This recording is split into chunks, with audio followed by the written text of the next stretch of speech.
There we go. Time for a warm-up. Gonna keep the room cool with that AC unit running in the background on fan mode. Hopefully it's not too terribly loud, but I'm sure if it is, somebody will mention something. So anyway, pitter patter, let's get at her. This is a game I played the crap out of on the Game Boy. So I look forward to doing a little bit of balancing work with some eggs for the next 15 minutes. And Yoshi. So we'll do A-type. Yeah.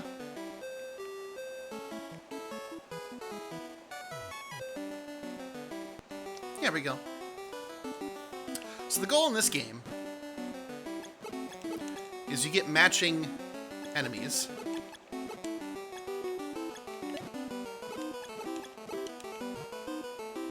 And they'll disappear, but the kicker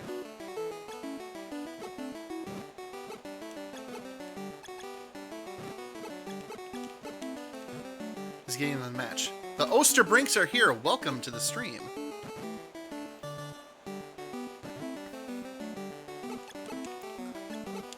So yeah, this is an egg creation puzzle game. My sister and I played the crap out of it when we were kids.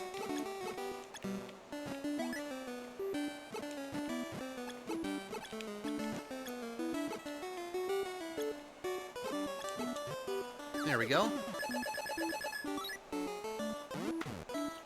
There it is, the origin of Big Yoshi. That old donkey standby, that old classic. How are the Osterbrinks doing tonight?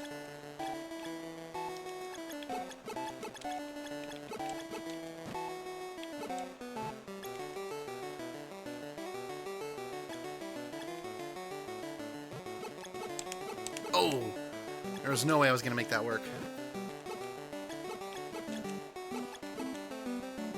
Pretty good. Glad to hear it.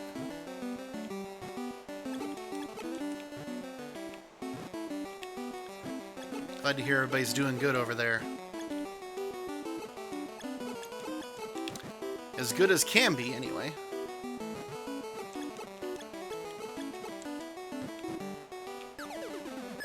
Getting Roop ready for bed. Fantastic. Bedtime's always a good time. Henry's working in the office. Doing that work from home. We doing our thing. Good. Glad to hear it. I am also doing said thing. I braved the crowds to go grocery shopping today. I really needed it. Needed some very important essentials like dishwasher soap or detergent and hot sauce and beer, especially beer. Definitely needed the beer.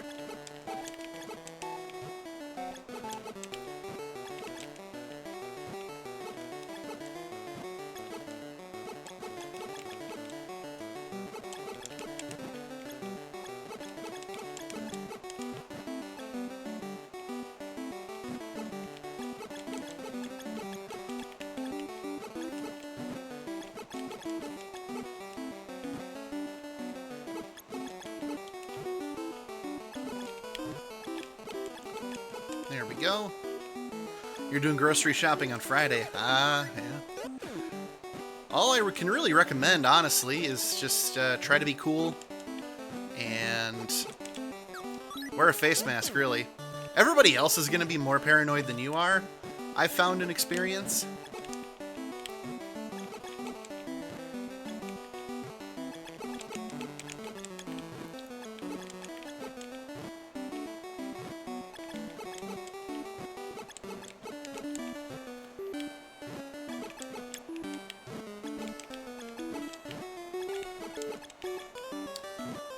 Now the difficulty's gonna ramp up.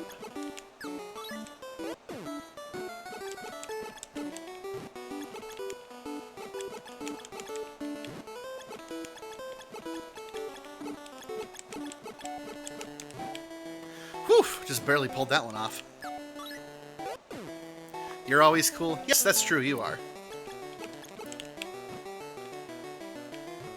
There has never been a time in your life, Spunky, where you have been anything but.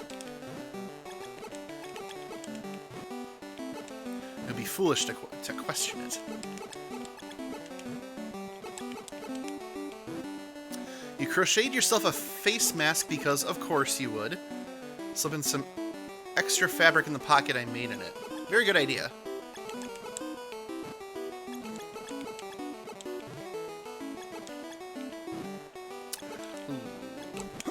Oh, too late.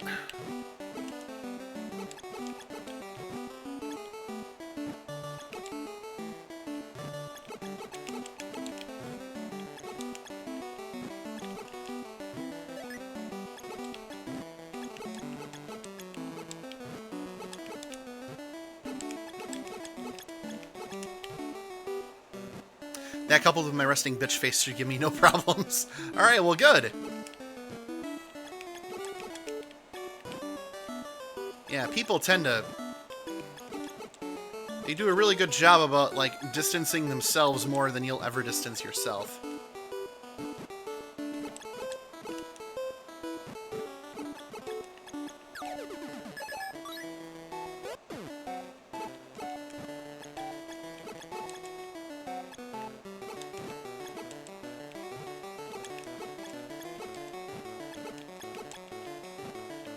Oh, that was a terrible misread.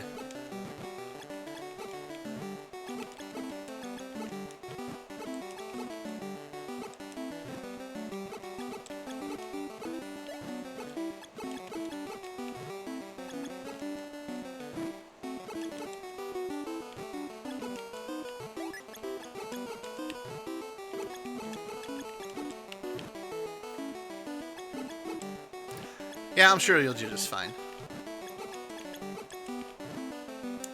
Only thing I didn't really like about grocery shopping today was how much money I spent, because usually I am an Aldi shopper. I love me some Aldi. I really do, but they're also much farther away. And I know for me that's saying a lot because... Not a lot, but like kind of pathetically a lot, because...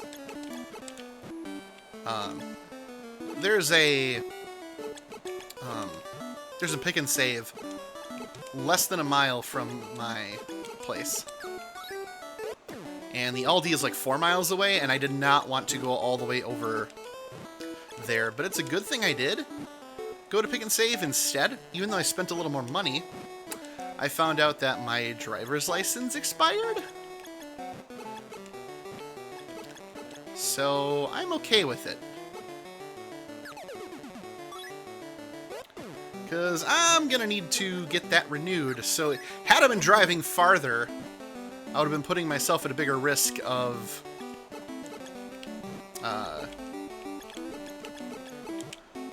dealing with the, well, getting... If I were to get pulled over for any reason, I suppose. It would be for that. Well, it would be for something else. They wouldn't be like, hey, this guy drives like he has an expired license. We should check that out.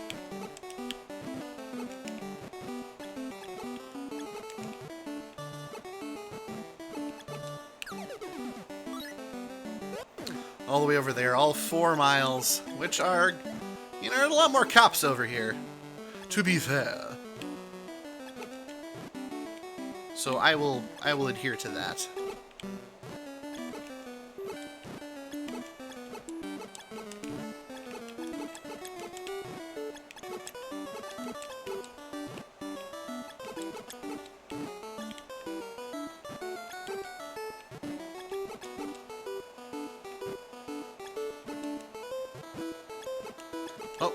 Oh, no, I'm gonna start losing concentration now. Those were falling really uncomfortably fast.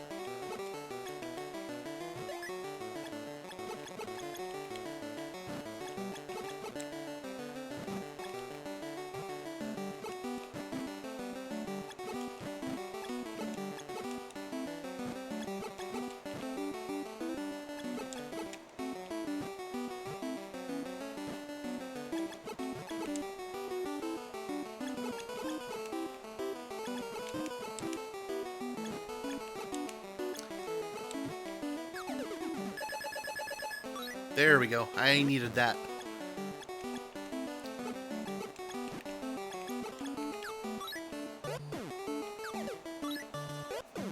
So yeah, obviously this game is all about hatching Yoshis. And then dealing with the inevitable tide of enemies that are just gonna wreck your life.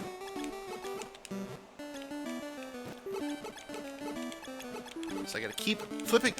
Ugh! Ah! Oh, man.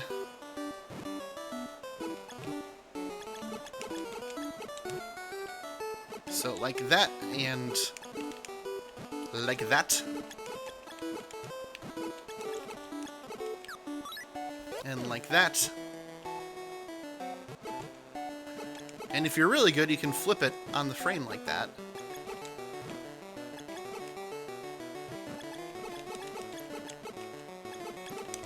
Oh!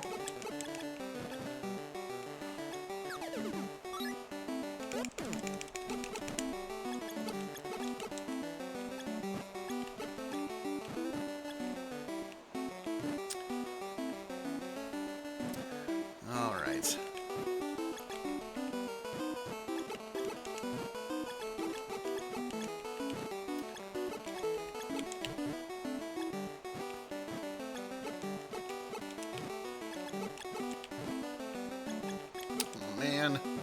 Oh man.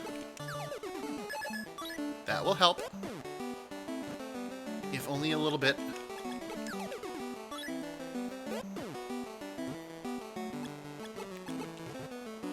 There we go. There we go. Much better. Oh. Oof, oof, oof, and oof.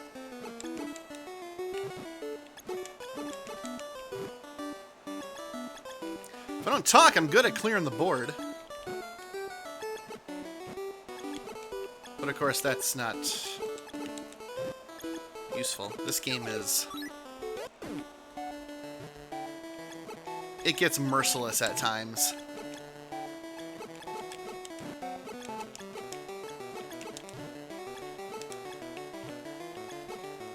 Just all about the art of the dodge.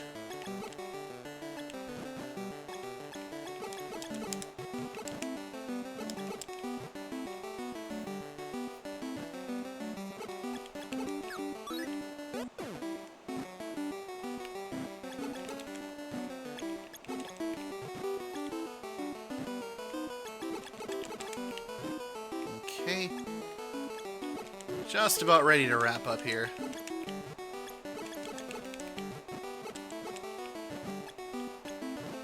Honestly, I think this is a really underrated puzzle. Okay, so it's 7:15, so it's time. The warm-up is over. 23 Yoshis, not too bad.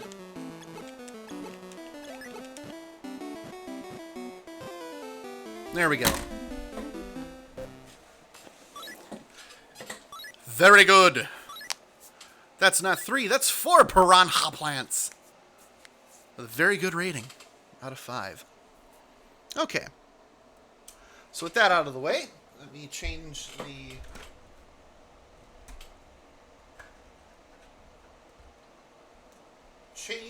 cable.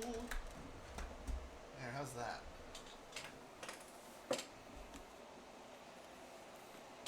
And there we go.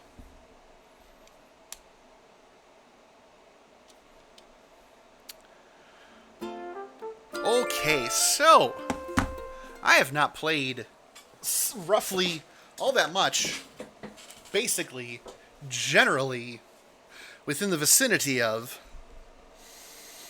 since Monday. I got really busy on Tuesday and had to work a few extra hours. Had to work 3 extra hours, so got a lot to do. And all the time I need to do it. So, first, check the mail. Nook Mileage Program. Esteemed Grizzly, we wish to express our gratitude for your continued use of the Nook Stop in the Nook Mileage Program. The item you claimed is attached to this message. I don't remember buying a goddamn thing. Street lamp. Ah. Yes. I remember clearly now. And I got KK rag time.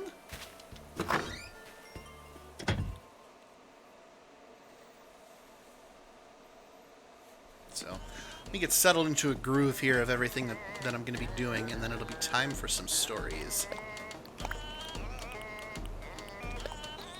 Let's put that stuff in storage. Let's set up KK rag time.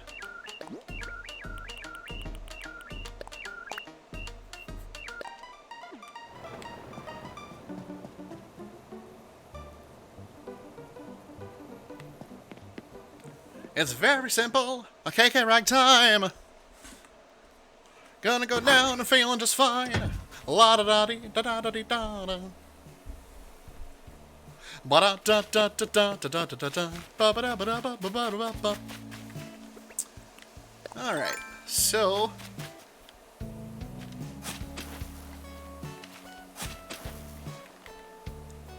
Did I get this already? I did not.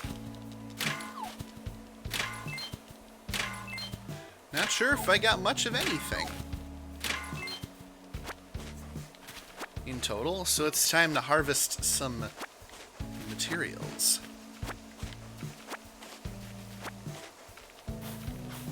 Talk to the neighbors, make them some nice gifts. I gotta work on getting something nice for Jacques because I gave him an iron nugget, and he was like... He wasn't like, oh, I love it. He was like, oh, yeah, a thing on the island. Well, that's good collaboration, so thank you. And then he gave me, like, 400 bells in response.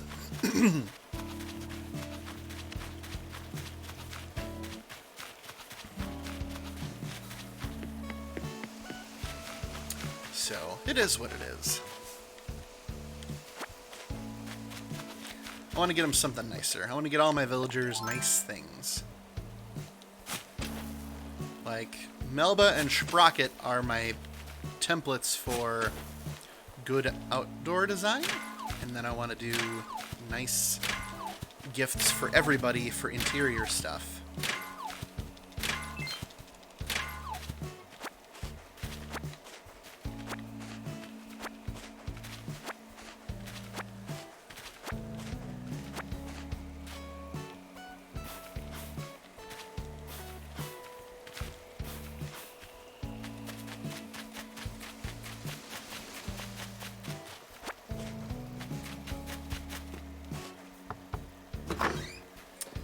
So this is the home of my newest neighbor, I think Peck is his name.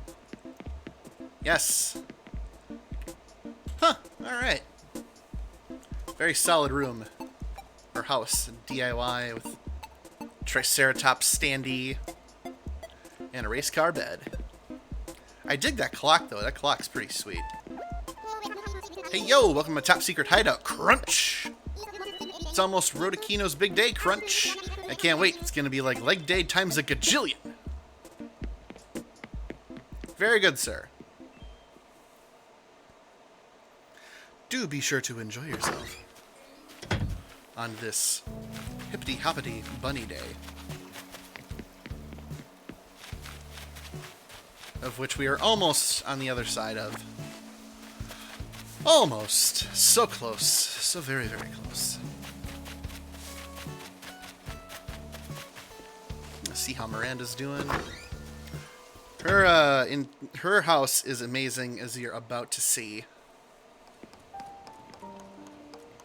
Like, this aesthetic is ridiculous.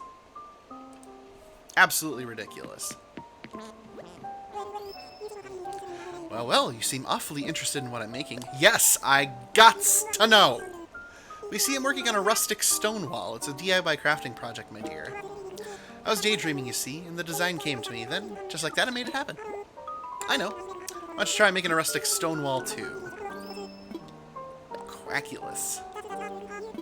That's requaculous.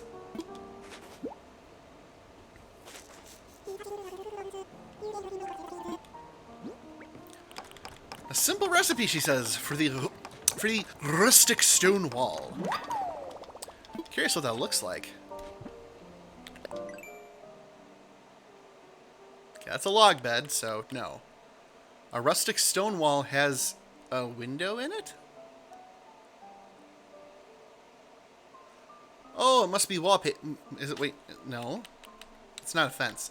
It's wallpaper. Okay. Alright, yeah, that is a pretty simple recipe. But I do have the recipe for an iron and stone fence, which I think I'm going to put in my downtown area. Possibly simple wood, too. I did acquire the simple wooden fence recipe as well.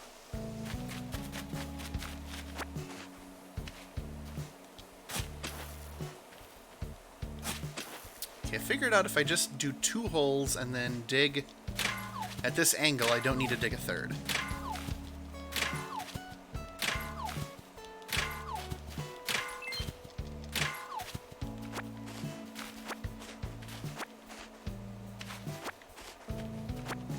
Eggs! Eggs! So many eggs! Eggs as far as the eye can see.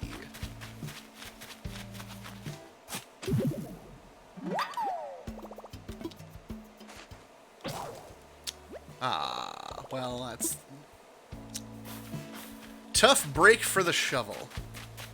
Tough literal break.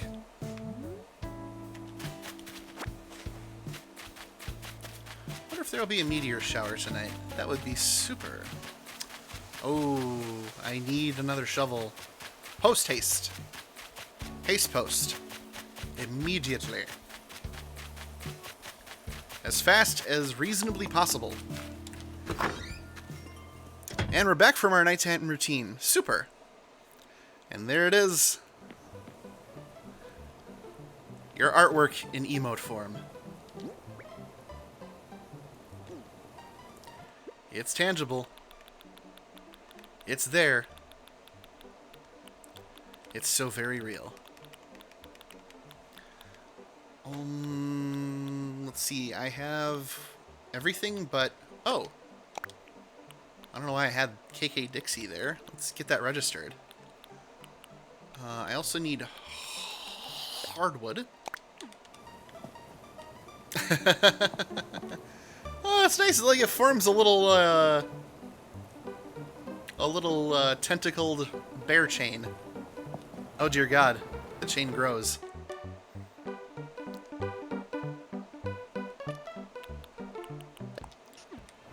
Oh no no no no no no no no no no! Back to the ragtime. What about the Dixie?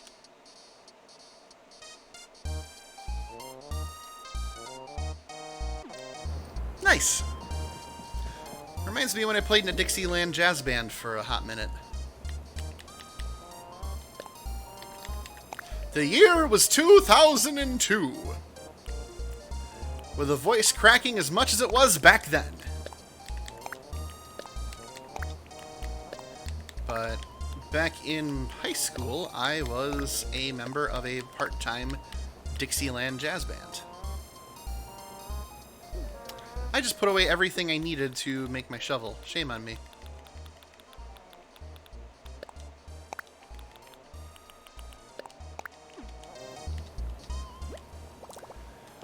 But yeah, what was that? My junior year and my senior year, I think I was part of that group.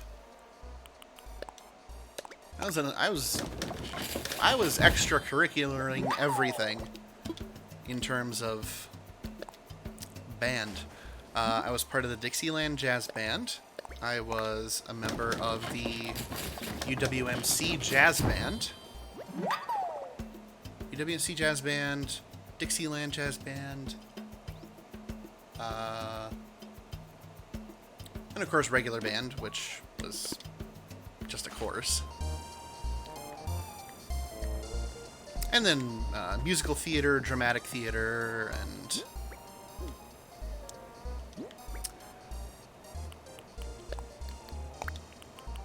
forensics.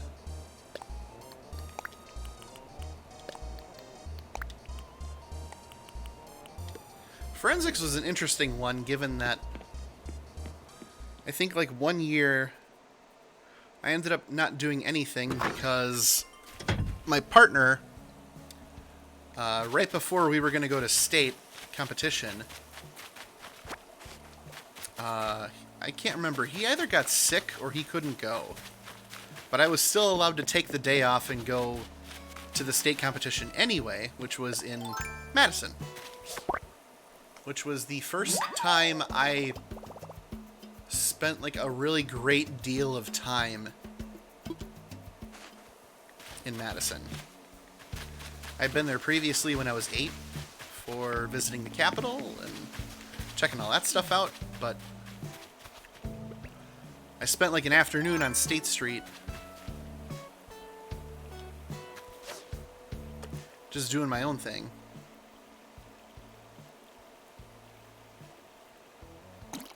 That's a big fish, which means... Oh, it's not a big egg. Well, happy to be wrong. Really over getting fish. Or over getting eggs. Eggs! No more eggs. I'll never be over getting fish. Impossible.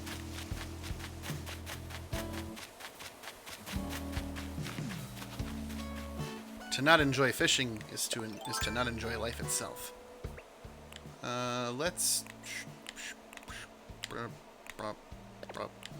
re-register the shovel there. Oh, good. Oh, good. Very, very comforting. Thank you for the hashtag content. Tentacles and smiley faces abound. Very normal, very natural. Not unsettling in the slightest.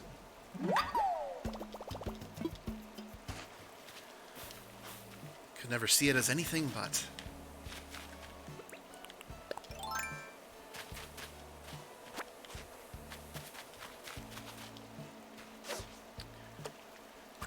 So yeah, I'm bringing up this. So there was a request. Hashtag you're welcome. Well, thank you.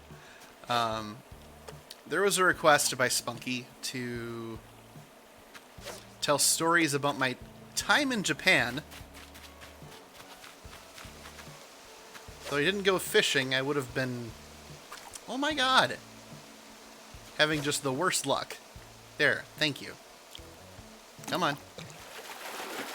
So the reason why I was telling stories about high school was kind of like just to get the brain juices flowing about days long ago, because that was 6 years before I went to Japan. I was doing the forensics thing and doing the Dixieland Jazz Band and all that good stuff. So yeah, you know,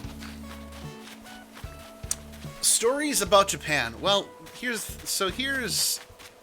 the thing about my time there. For anyone who hasn't heard any stories or has only heard like one or two or whatever, what was it? Let me set the stage here. What was I in Japan for? Yes, thank you. This is exactly what I'm talking about with setting the table, setting the stage for the story. I was in Japan for 2 months with the intention of teaching the English language to kids ages 5 to 17. The educational format was a 3-day summer camp session. We would I was part of a group of, I think, 15 to 16 other people. Most of us did not speak Japanese as a second language. And the intention behind the program was for Japanese students to get immersed in using the English language naturally. And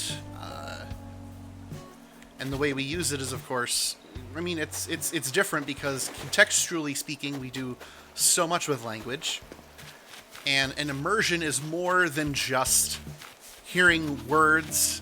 It's more about listening to experiences, sharing stories, and understanding the importance of nuance and context in conversation. That was the main... That was like the main educational aspect behind the Guy Healy Japan project. Although that may not be official, that's certainly what it felt like. Like, you know, we did all sorts of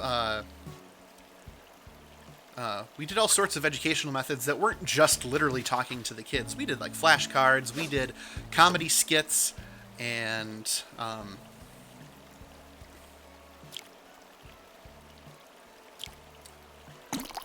like creative projects, working on stuff together.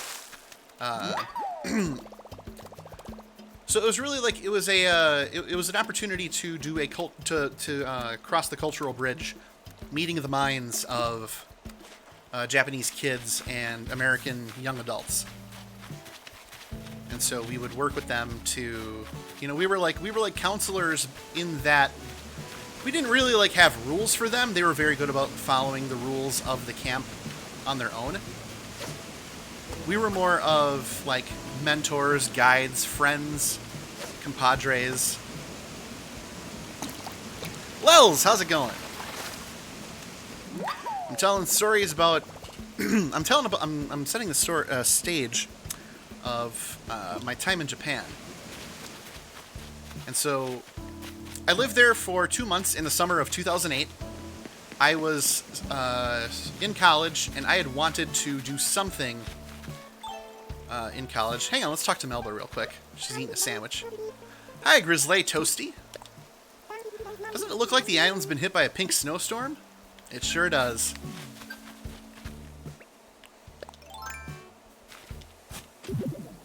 So anyway,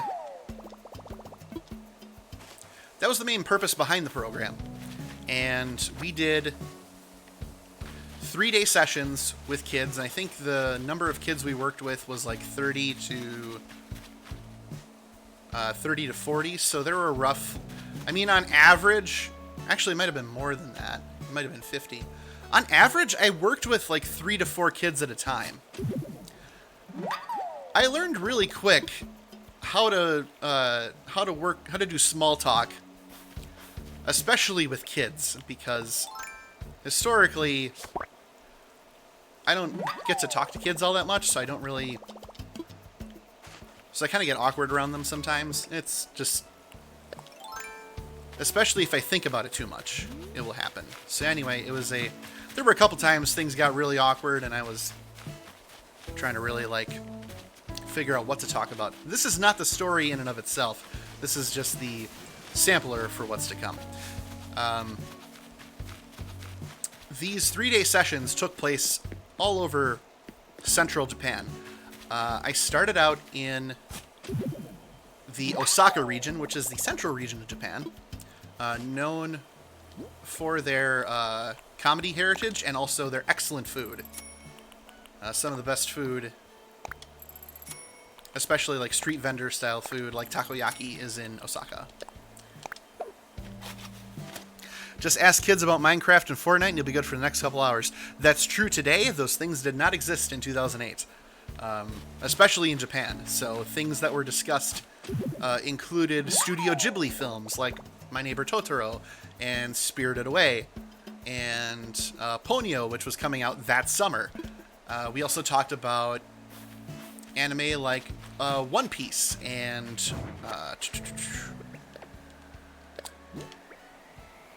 Where did I just deregister? Shame on me. There we go. And other shows like Doraemon, which is which was a kids show about a magical blue cat. And hang on a second, I've ruined Melba's fence. There we go.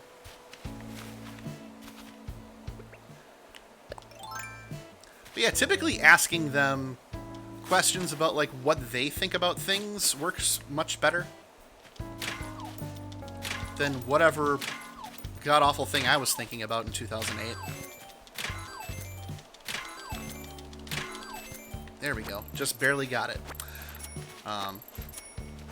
Doing impressions of One Piece characters went over really well with some of the kids, especially the younger kids. There was a kid that loved when I did the laugh for Brooke, the musician of the Straw Hat Crew. Yo, yo, yo, yo, yo. There's a kid, she asked me like every 5 minutes to do the Brooke laugh. She was so flippin' happy. Yeah, Blue Cat Doraemon, correct. So, a lot happened during those 2 months that really changed my entire perspective on life. When you come from a small town and you don't broaden your horizons all that much, like I did, going to an entirely different country is, of course, a life-changing experience. You will gain perspective on everything. You will see the world through the eyes of other people. You'll take the things that you take for granted, like what trees look like, what bugs look like, and roads, and streetlights, and food, and things you buy at the store. And you will go to these places, you'll see how they sell them, how they sell these products, how these infrastructures are built, and you gain an understanding of the world that is incredibly valuable to your psyche.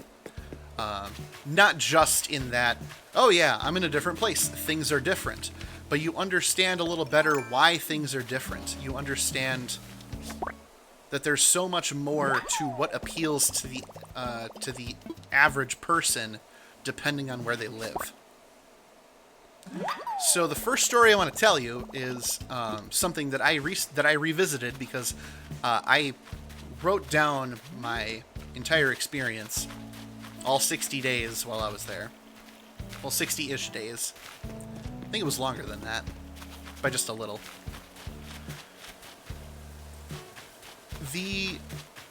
When I went to missing item. Here's the story. Prior to being in Japan, I never kayaked before, a day in my life. Never knew what kayaking was. I had been in a canoe once, as my friend Josh will attest to. And that did not go over very well. But during one of the first days that I was there in Osaka, we stayed at a campsite that was up in the mountains. Now, of course, Japan is 80% mountainous, so you would think, oh, well, that could be literally, that's just Japan. Oh, you were in a mountain? Oh, okay, so you're in a mountain in Japan. That's just it. We were really high up in the mountains, and there was a campsite, a campground, so to say. And I guess their way of doing campgrounds is very different because not as many people drive cars, so there's no campers or tents or whatever. There's buildings where you stay. The buildings are they're cabins. They're very simple.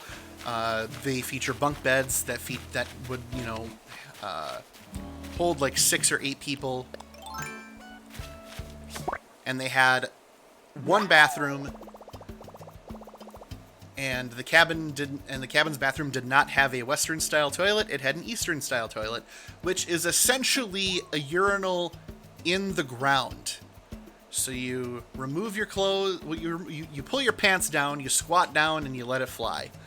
And if you're not used to it, the first thing you're going to think of is, oh dear God, I'm going to make a mess all over my clothes. And so as an American, I strongly recommend, if you're doing that for the first time, take off your pants or your shorts or your jeans or whatever and sort it out. It's a very healthy way to go to the bathroom, but it's not fun. Anyway, I'd never kayaked before. And the reason why we were up in the mountains is that we were doing this training session on the curriculum for the program.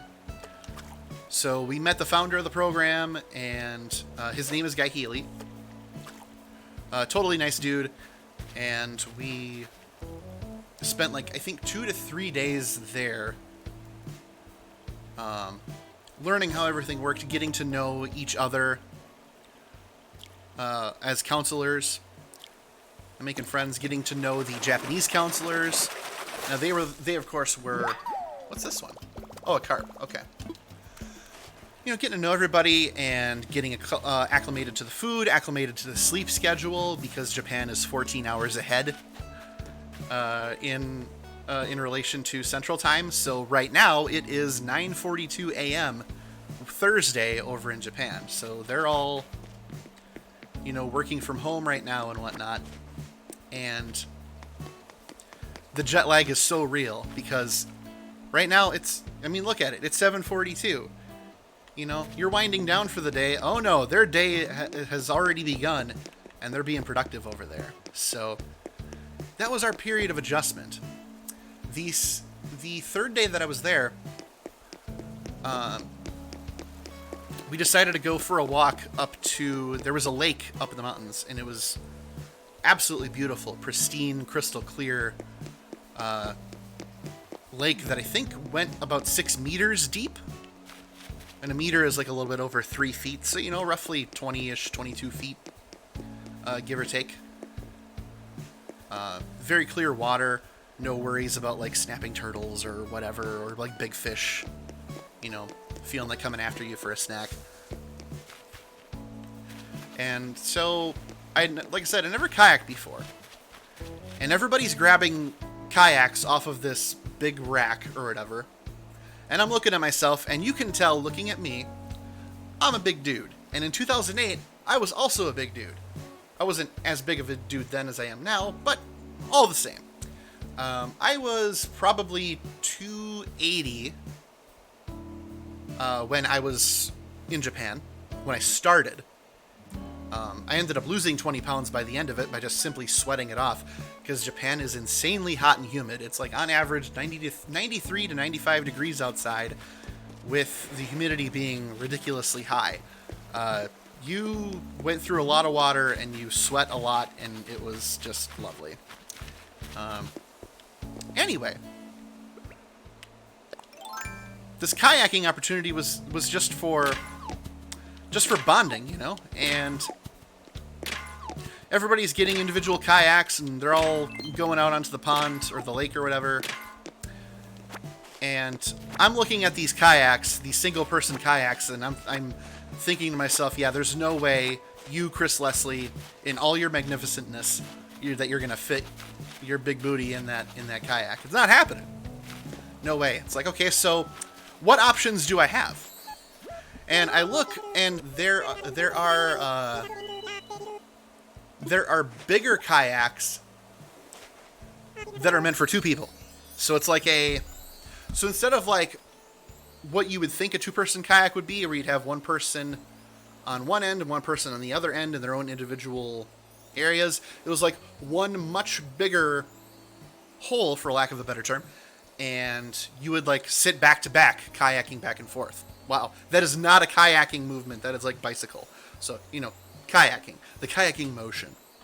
And so as I'm grabbing the kayak, the Japanese counselors are like kind of surprised, and they're trying to stop me. They're like, "Hey, Chris, whoa! Those are for 2 people. Don't grab don't grab that kayak." And I'm like, guys, no, it's fine. And eventually, like, I had to like be very clear with them to be like, no, I can't fit in this other one. Label? Why, hello, I'm Label, the fashion designer. I'm not sure if you've heard of me. I mean, I only recently decided to become an independent designer, so you might say I'm still in training. That's why I'm traveling to lots of different places. I want to see and learn about as many styles as I can. In fact, I wonder if maybe you might help me with a little style exercise. It goes like this. I'll call out a specific fashion theme, and then you change into an outfit that matches that theme. You'll have to model it for me, but I'll give you a gift for your trouble. I don't know about that. Oh, I see. Change your mind, let me know. We'll consider that later. I don't have a lot of matching outfits. I don't think I have any matching outfits.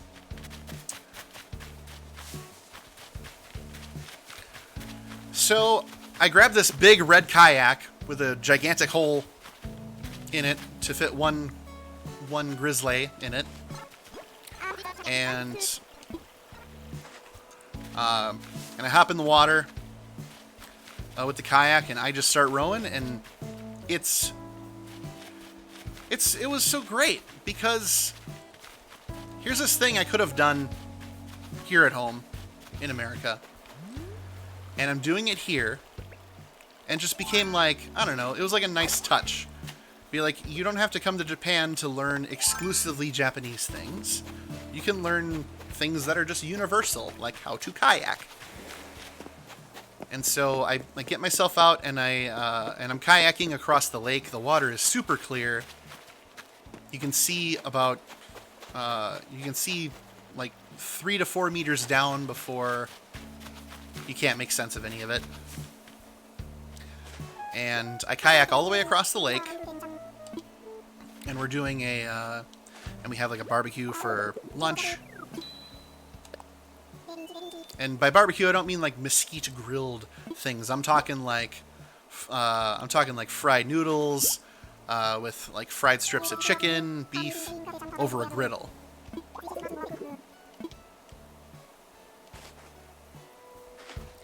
Like yakisoba noodles, which are outstanding, and I super recommend them to everyone. And then after that, we went back out onto the kayaks, and everybody, I guess, like willingly fell in and went for a swim. I dropped in, went for a swim. It was so great, because that place didn't have any air conditioning at all. It was so hot and sweaty and muggy, and ugh, even up in the mountains, it was just bad. But that's not the only story I have to share about this campground in the mountains of Osaka. There was also the matter of bugs. Now, in America, you have an expectation as to the size and shape of bugs. They are small. They are, relatively speaking, unless you put them in a position to defend themselves, harmless. Sure, spiders can move along pretty quickly.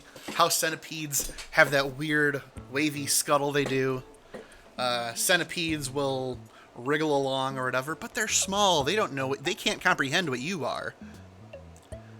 However, Japan is a much different story.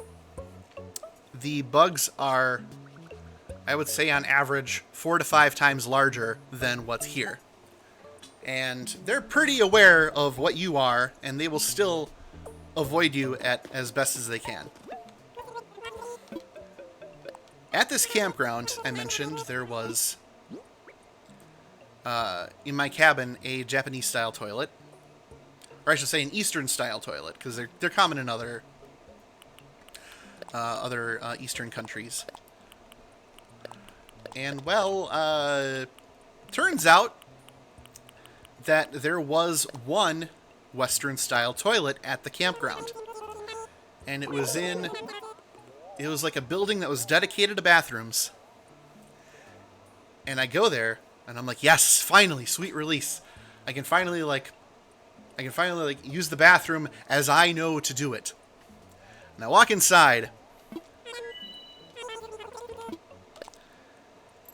and what I see before me is not just any ordinary bug, mind you. Oh, no. This was a guardian of the toilet. This was no ordinary beetle. This was no ordinary locust. No walking stick. No centipede or anything like that. This was a creature of the bathroom. And it could fly, and it really liked the corner where the Western toilet was located.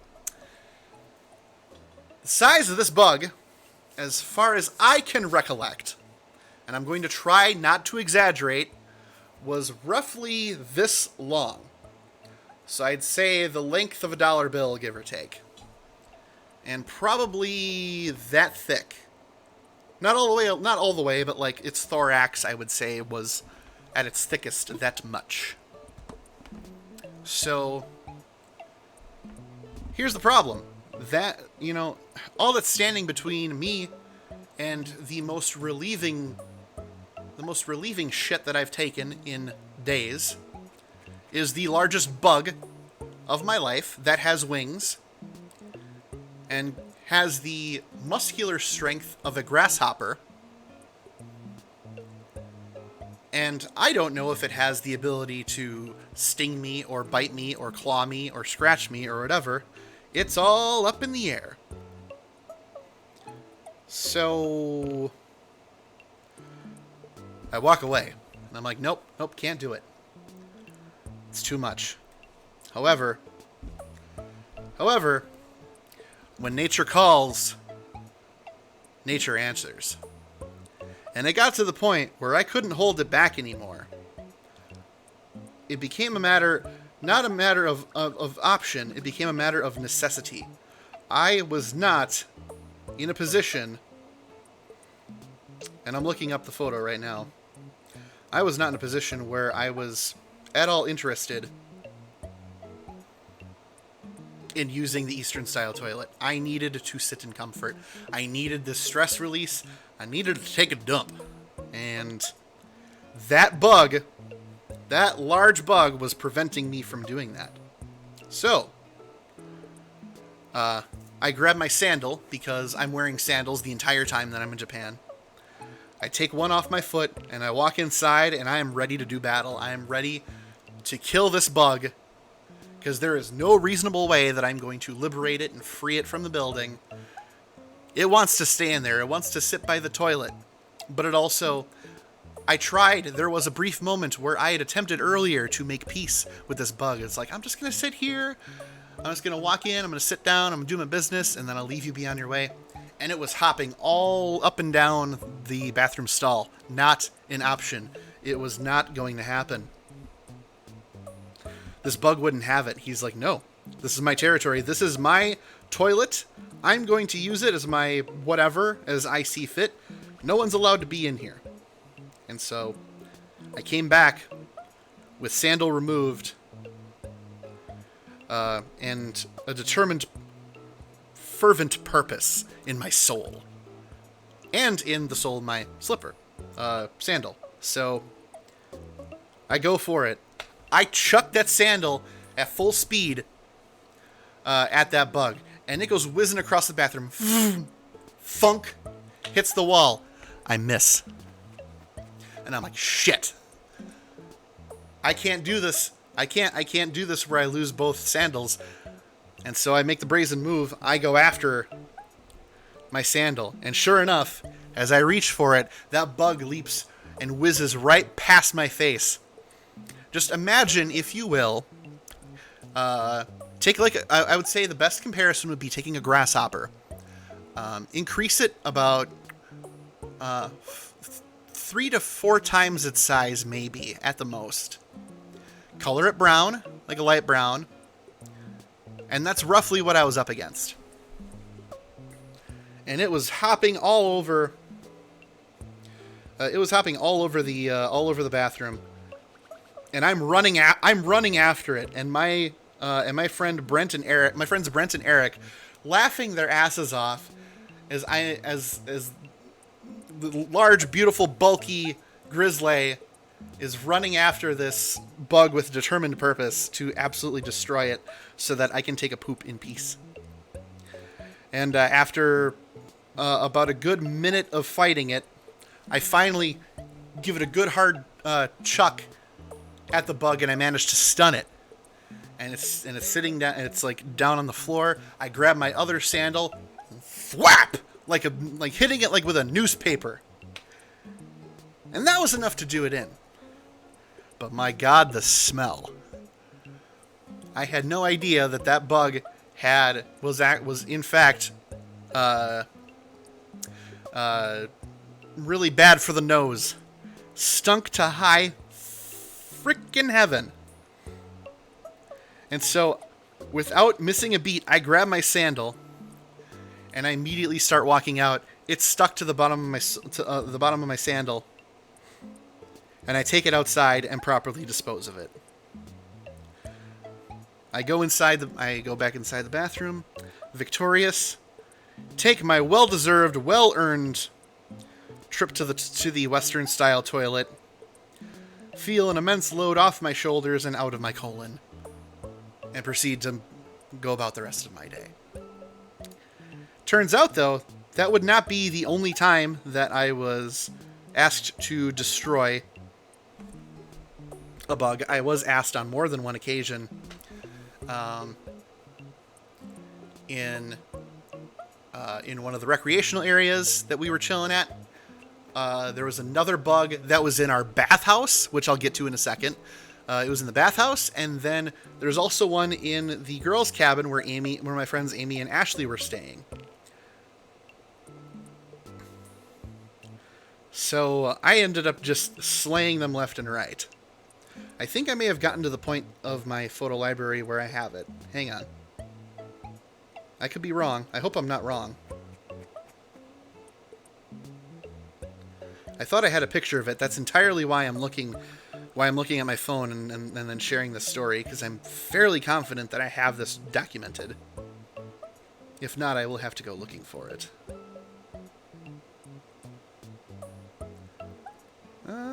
Maybe not. I have to take a deeper dive into this, into these photos sometime. But it did happen. I did destroy several bugs that prevented us from having, well, an acceptable time relieving ourselves. It was worth it. It was so worth the trouble.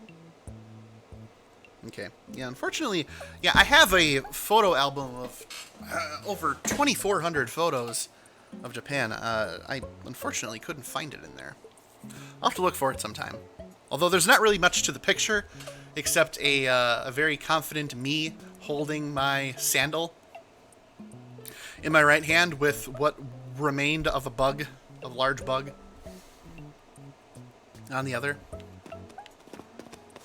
There are few things more satisfying in life than earning the right to a good trip to the bathroom.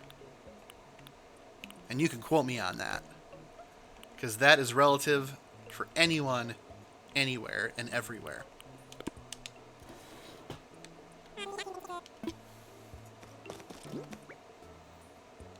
Alright, so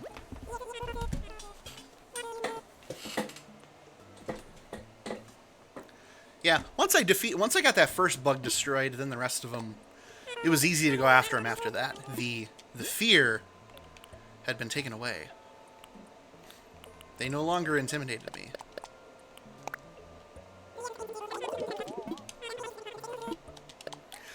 And God, did it feel so good.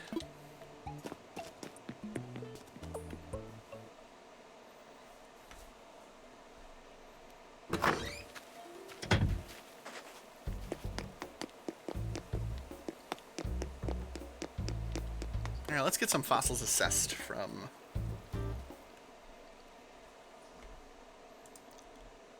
good old Blathers here.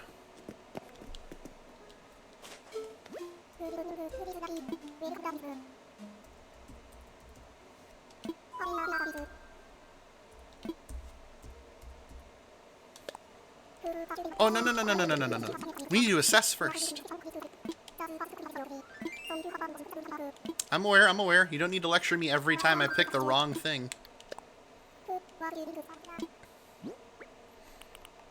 1, 2, 3, 4.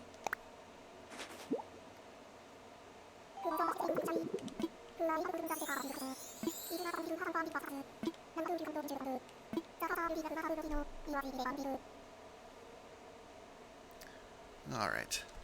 I do have other stories that don't involve killing bugs. Like the time that I stood butt-ass naked in front of the entire city of Osaka. That happened. Actually on night 1, the very first day that I was there. Nothing broadens your horizons like the opportunity to completely have nothing to hide. Figuratively and literally. So, first night I was there, this was also in Osaka. This was right before we went up to the mountains, to the campground. Stayed at a hotel. And we were getting to know everybody and, you know, get into our rooms for the evening and whatnot. And the way that showers and baths work in Japan is that you don't take them during the morning. You take them at the end of the day. You will take a shower to clean yourself, wash your hair, scrub your body, get all the important parts taken care of, and then you enter the bath, which at home is just a really tall bathtub, or in the case of a hotel, it essentially feels like a bathhouse, where it's just this gigantic room. And it's kind of like there's the locker room area where the showers are all at, and you sit down on a wooden stool, and you wash and you do your business, and then you go to the actual bath, which is just, they like their water hot. I'm talking hotter than a hot tub. I'm talking like 110, 112 degrees probably. If not hotter, maybe 120. Super hot. And since in Japan, when you stay at a hotel, there's no such thing as a private shower, essentially. You know, it's an opportunity for someone like me who didn't do sports in high school, didn't really do the locker room thing. It's an opportunity to get over the shyness of being naked around other people real quick, because it's just normal there.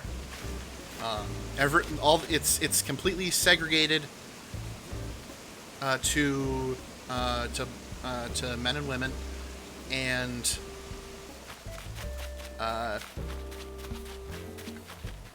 so the men and the boys shower, and the women and the girls shower and bathe together, and that's it. There's no co-ed bath stuff going on, and it's very normal. It's no, oh my God, look at all this humanity. How do I handle myself? You're there to relax. You're in this gigantic basin with water that's so hot. It relaxes every muscle and every muscle in your body, every pore on your skin. It's incredible. And getting to share that with, you know, a bunch of other dudes who had not done that before, well, most of them anyway, it was a bonding experience, because we learned how to talk to each other and socialize without any weird stigmas that were being brought over from the United States. It's normal. You don't think about it after a while. And eventually, we came to places where the bath was so small, it was essentially a steel bin that could fit at most 3 people, and you better believe 3 dudes had no problem going into the base and going into that tub if it meant getting to relax for the day, because it did. Well, anyway, I'm sitting in this bathtub, or not tub, I'm sitting in this bath basin. And I'm like kind of getting used to it, not thinking all too much about it. Like, yeah, okay, this is a thing. I'm doing this. And the couple of the other guys, I think Eric was the one who realized, and Eric being Soba, one of the people who visits here, he notices that there's a bath upstairs. There's an upstairs to this bath area, and it overlooks the city. So we all head up, we're relaxing, and we're walking around, and sure enough, overlooking the entire city of Osaka, Japan. And so my first night there, I stood there, butt-ass naked, for all of Osaka, Japan to see, and it wasn't a big deal. And that felt pretty great in itself, you know? I came there hoping to broaden my horizons, learn a lot about the culture, learn a lot about learn about everything there is to learn about that country, and get rid of my like shy tendencies, and just like come out of it a more educated person. And I did. It was great. So I get to say I stared down an entire city naked. Not that they knew, not that they cared, but it happened. That was only night 1.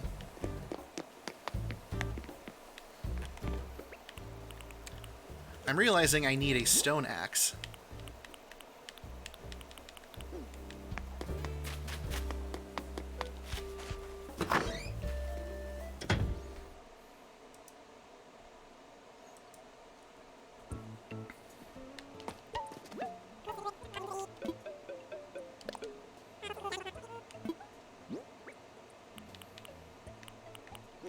Oh wait, no, I don't want to sell anything right now. I want to go deposit that money.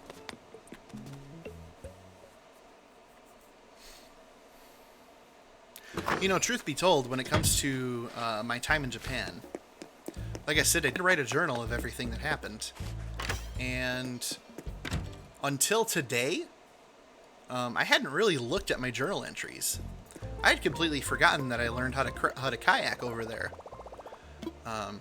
I had forgotten that my first night there, that I had, you know, stood naked in front of the entire city, overlooking the entire city, I should say. Forgot a lot about the incredible food that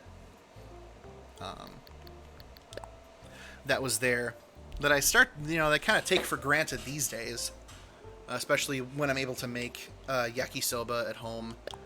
Well, not the true style, I suppose, but as close as I can get, which I'll take.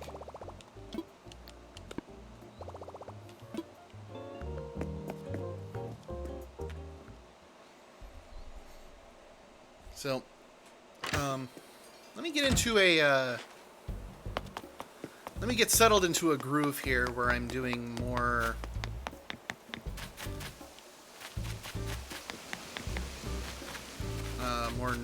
more things, I guess. There's a lot of stuff that I'm skipping out on, kind of the grind of it, I guess, as it were. There's furniture to collect. There's bees to get. There's bees to threaten to stun me. There's streets to pave. I'm gonna go get the...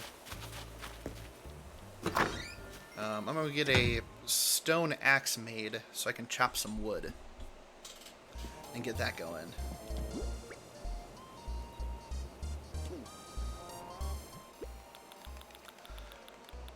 So for that, I'm going to need tree branches. I'm gonna need stone and iron.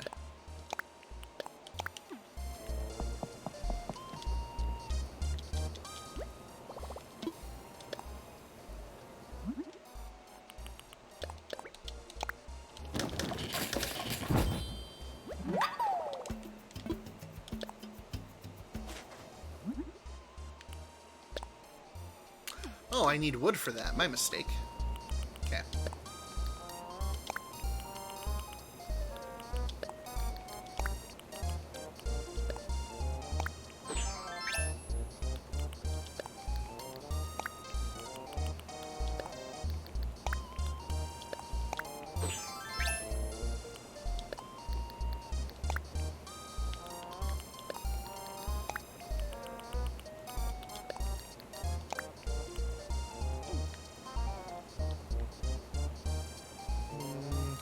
Get some wood to make that.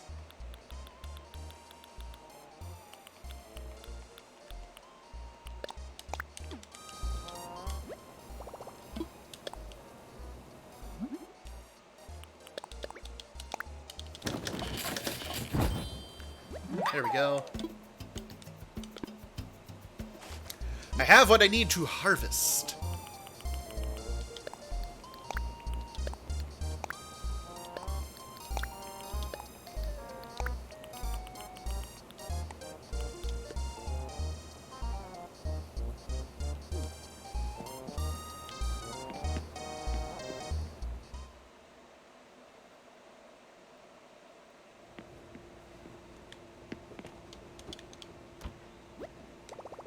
Also thinking about other Japan stories that I want to share. Thinking of some good stuff.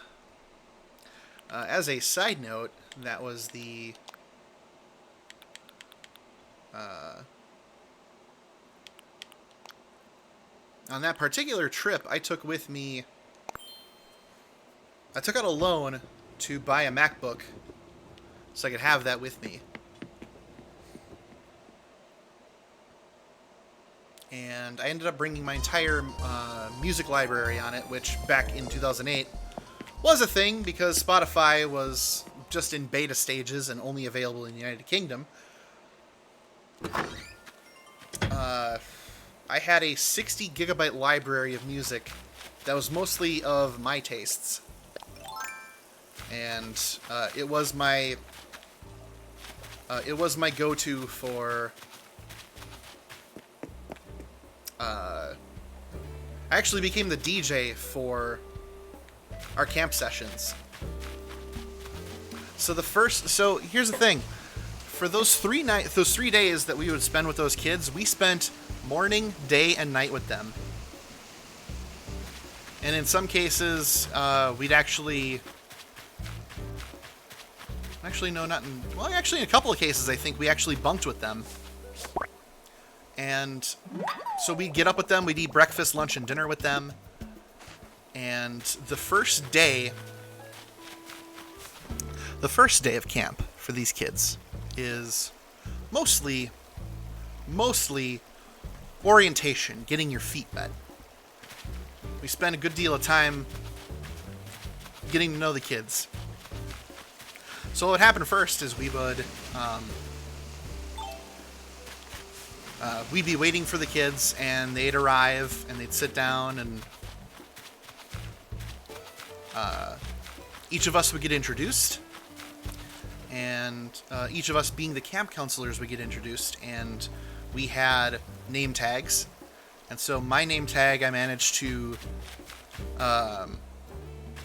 slap on a Wisconsin bumper sticker at the bottom of it, and draw a very cruddy version of the Straw Hat Pirate flag, or I should say the Jolly Roger, on it. So we'd introduce ourselves to the kids, and then we also had a song. Now, as I mentioned, we were a group of American kids, or I should say American adults, and we had Japanese folks that were like our counselors, so to say. They kept us in line. They, of course, spoke English as a second language, so they could speak more directly to any kids if something wasn't going okay or whatever.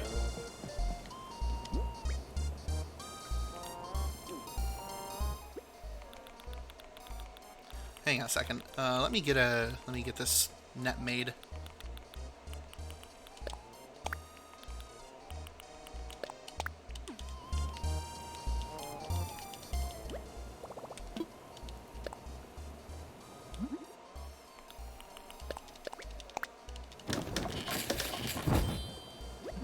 Never enough nets.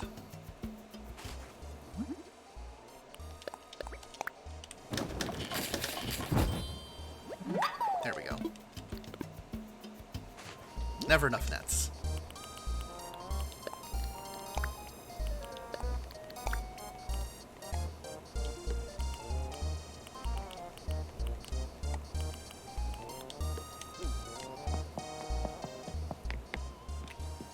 Okay, so where was I? We introduced ourselves, then we had so we were one team of several teams of American camp counselors. We were team number 4. And for the most part, we didn't get to meet most of the other teams, save for one other team that we met during our second camp session, which was an absolutely huge amount of people. And we introduced ourselves, and then we introduced ourselves as a team, and we had a theme song that we created which we worked on during those initial couple of days in the mountains at that campground. Wow. There we go. And we ended up modeling our theme song after Welcome to the Jungle by Guns N' Roses. And so it went something like, Welcome to Summer Camp.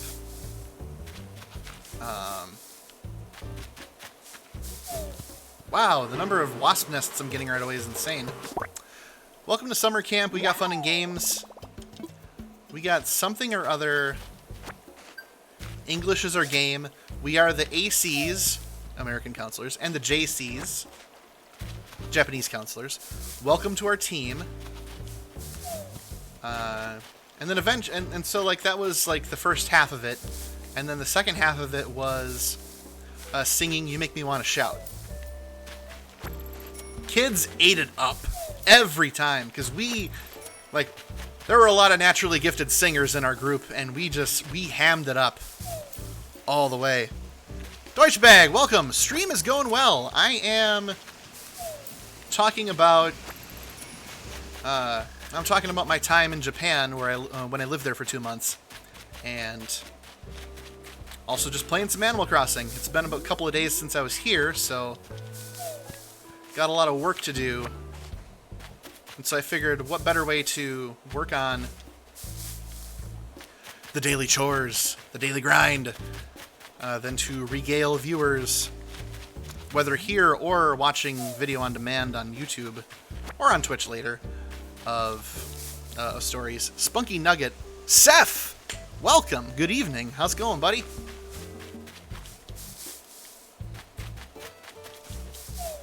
Spunky Nugget requested that I tell stories about my time in Japan, so that's my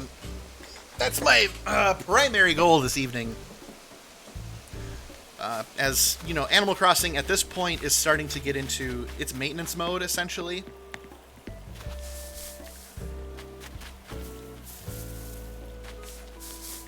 Did I shake these trees already? I think I did. Excuse me, I think I honestly did. So yeah, we would. So for these sessions, we'd introduce ourselves. We'd sing our team song. So like I said, we were Team 4. This, of course, was before Team 4-Star was a thing. And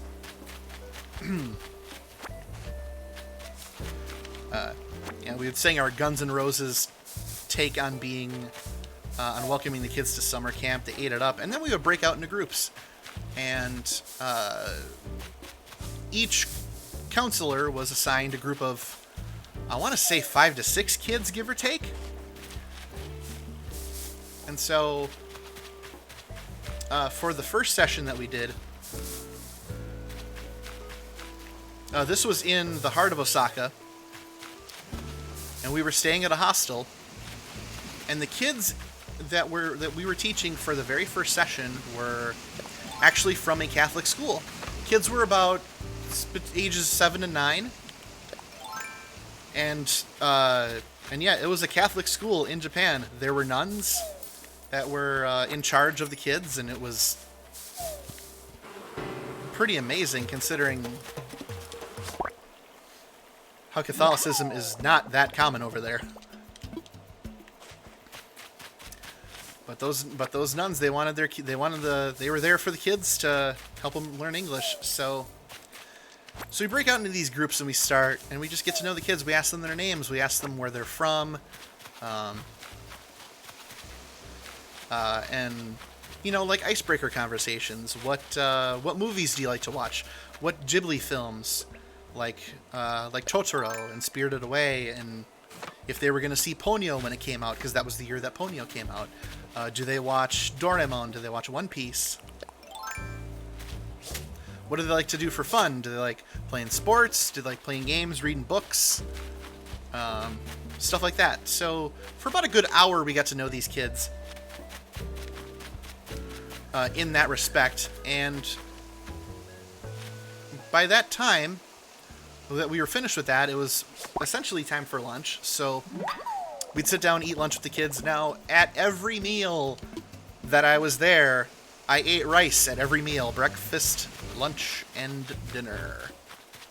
So, a lot of things in the menu were very, it was very consistent.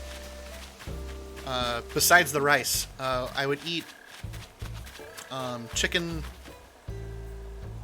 like chicken cutlets, like katsu style. And I would usually have either clear or miso soup.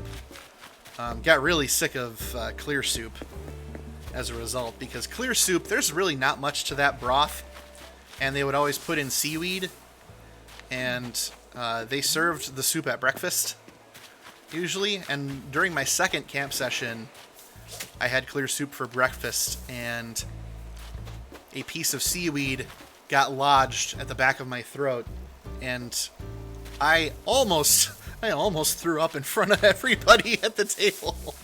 But somehow I managed to power through and get the seaweed down. But from that point, I never ever tolerated clear soup again. I used to mistake it for miso soup. I once told my friend Seth, I was like, nope, can't do miso soup, and I mistook it for what the actual problem was, which was clear soup. Hate clear soup. Anyway, so katsu-style chicken, curry was a very common item, which, of course, gives you all sorts of beautiful, wonderful energy, since curry consists of usually beef or chicken, then carrots, potatoes, served with a spicy brown sauce, the curry sauce, of course, all over a bed of rice. So just, yeah, carb load. And my God, do you carb load. I remember one particular camp where I was absolutely exhausted because I was still adjusting to this, this summer camp style. I don't get to do physical activity all that much, and so I was still adjusting. It was not fun. I had that curry for lunch. I ate 3 bowls, and then I brought the thunder for the rest of the day. The thunder being the thunderous energy that those kids needed. So, lunch, any meal essentially was a guarantee of rice, sometimes egg, which they do eggs differently there. It's very, it's folded, and, they beat the egg, and then it's, folded, and sometimes it's not served all that warm. It's kind of served cold sometimes, and it's fine. Very sweet, though, which I thought was an interesting approach with eggs.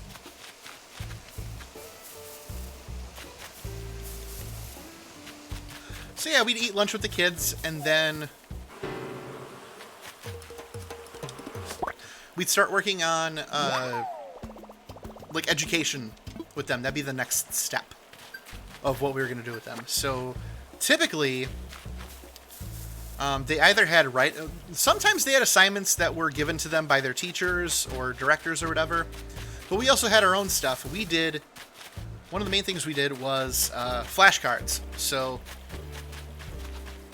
we were teaching the kids how to say phrases in English, and we would try sometimes to see how quickly they could. With a flashcard, you can go with at varying speeds, get them to say, have them say words, see how many words that they can properly pronounce, in a minute, give or take. And so each of the kids would be studying, and then you'd work with one kid at a time, doing the flashcards with them. And then some of them had writing projects, so they would be having writing prompts for stories, things of that nature. And then after we did that educational stuff, we would work on a skit that would be done entirely in English. Whoa, Melba is getting swole. How you doing, Toasty? What's the latest? Bunny Day is almost here. When I was little, I used to go hit trees around this time of year and make pretty eggs fall out. Never asked how they got there, or why coconut trees always have more than others, but now I wonder.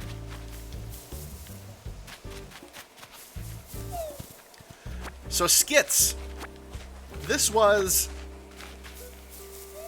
essentially, it exactly as I'm saying it. We would come up with these 5 to 10 minute entertainment presentations with the kids. And what we would do ranged and depended entirely upon the age of the kids and their level of creativity. I'd have to go back to my journal to see what I did with the first group, but one of my favorite skits that I worked on was, I think, like the 6th or 7th group of kids that we worked with. And these kids were like 14, 15, and they were 4 girls, and they must have been like the best of friends. And they were, for whatever reason, really excited to hang out with me.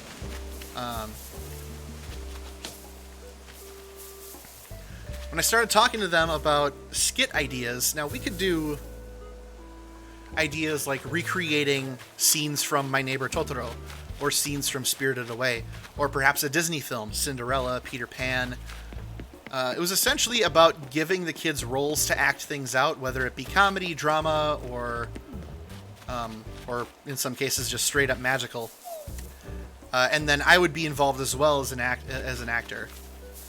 As in like an acting person in it. So there was one where we reenacted My Neighbor Totoro, and I had this big golf-size umbrella that I used to pretend to be Totoro with his giant leaf umbrella, I think it was. Or no, he got an umbrella eventually.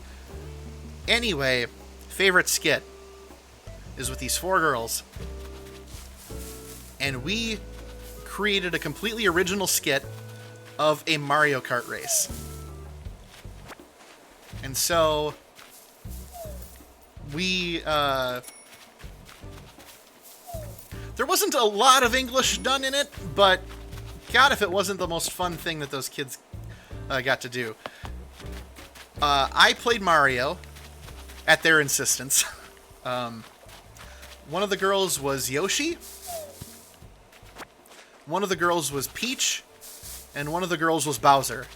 And over there, Bowser is called Koopa. So she was proudly playing the role of Koopa. And so the first thing we do is we draft the script. What's going to happen in the script? So we're like, okay, so we're going to do this Mario Kart race. So how would a Mario Kart race be translated to real life performing on stage? And so we decided, okay, well, we'll introduce ourselves as who we are, and then we wrote out the race, and that we would act out by moving forwards and backwards in our stage space of who was in the lead, and we would also throw items at each other, like the blue shell the green shell. And then using an invincibility star to knock everybody over and go fast and outrace everyone else, and then eventually we would have a clear-cut winner of the race. So we had that figured out, and then the next time we met, we started working on props. So the camp provided props of construction paper, regular paper, crayons, markers, highlighters, pens, pencils, scissors, and all sorts of stuff to just get creative with. And we essentially created our characters. I created my Mario's hat out of paper, at least as best I could. And then the girl that played Peach did a crown. The girl that played Yoshi had a Yoshi egg, and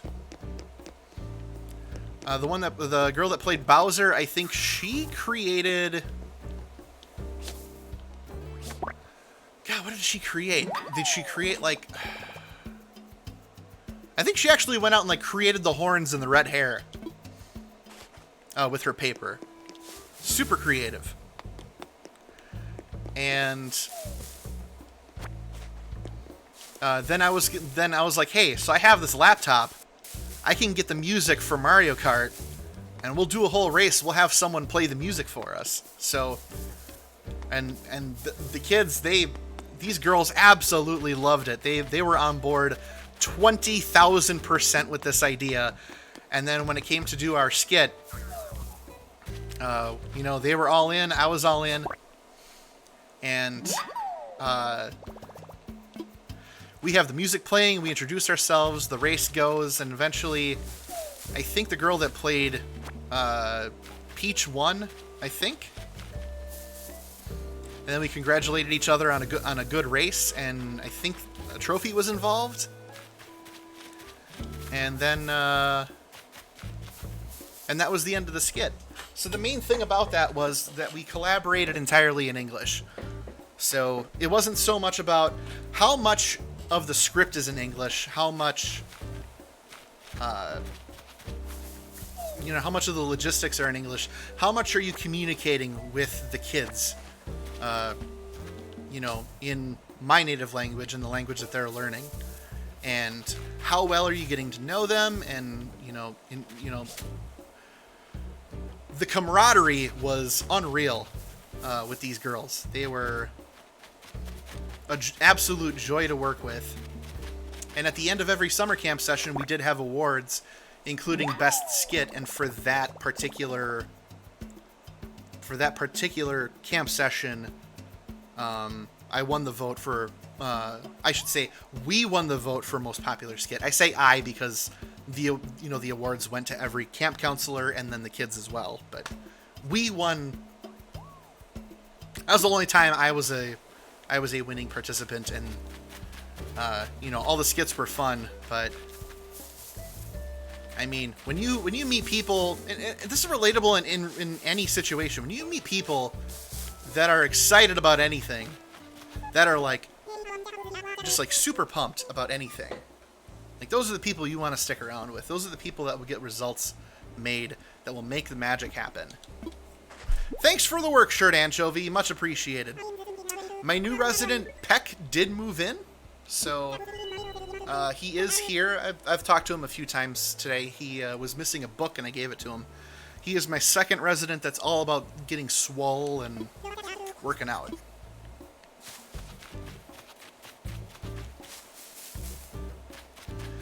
So yeah, that was basically how these summer camp sessions would go. It was a lot of education and a lot of like camaraderie and collaboration. And so these sessions were 3 days long, and I did them 10 times, I think, in total.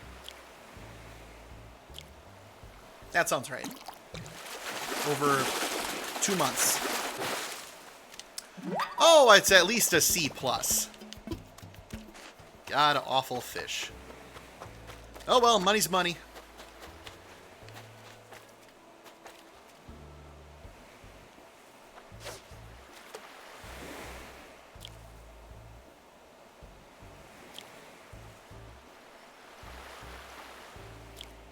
Oh, bite it already. Really?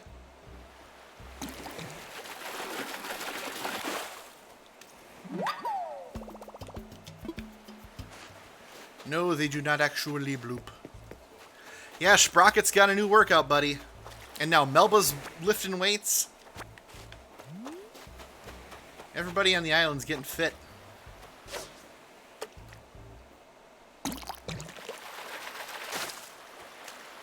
Ooh, seahorse.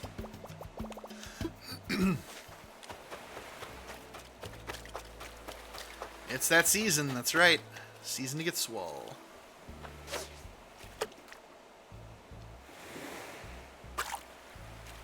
Not sure if Spunky's still here. I'm mostly telling these stories because she asked, but in any case, they have been told for posterity. That's new. A butterfly fish? Did it change from a caterpillar fish? Oh my.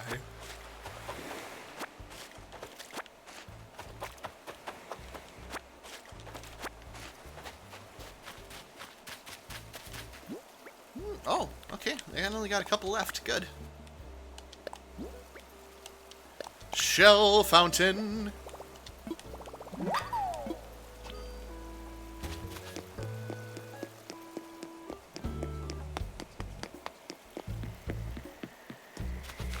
One of the things I'm never really going to forget about my time in Japan. Oh, you're still here? Okay, cool.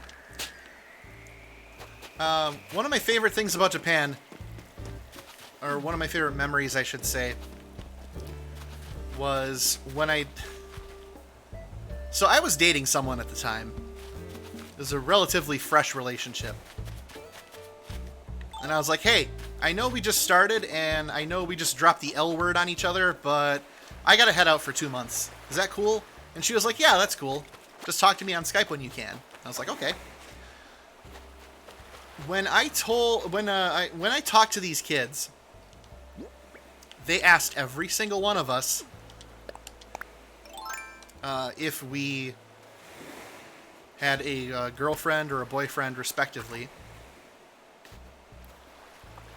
And of course, since Japan is still conservative, you know, it was very clear. Nobody was asking the LGBT questions, unfortunately. I only suggested your Japan stories because they are utterly fascinating, and I'm living vicariously through you and your travels. I'm hooking, so my hands are busy. Okay, cool. I just, you know, I just wanted to make sure in case, you know, you had to nope it out of here for a hot minute, so you didn't like catch it like halfway through or whatever. So anyway, this thing, you know, I was dating somebody, and they were okay with me going to Japan for a couple of months. And all the kids, I shouldn't say all of them. Oh, there we go. Like the teenager kids would ask. And they would, they'd say to me very simply, "Girlfriendo?" And it was usually the girls asking that. Asking me if I had a girlfriend. I said, yeah. Or I would say, hi. Japanese for yes. And then they'd ask for a picture, so I happily obliged, showed them a picture of my girlfriend, and they would go, "Oh, kawaii," and which was Japanese for cute. You know, they were very surprised at how cute she was. So, I mean, I should have noped out during your bathroom bug trials. But it's like every single group of kids that I worked with that were over the age of 12 asked me that same question. Did I have a girlfriend? If so, do I have a picture?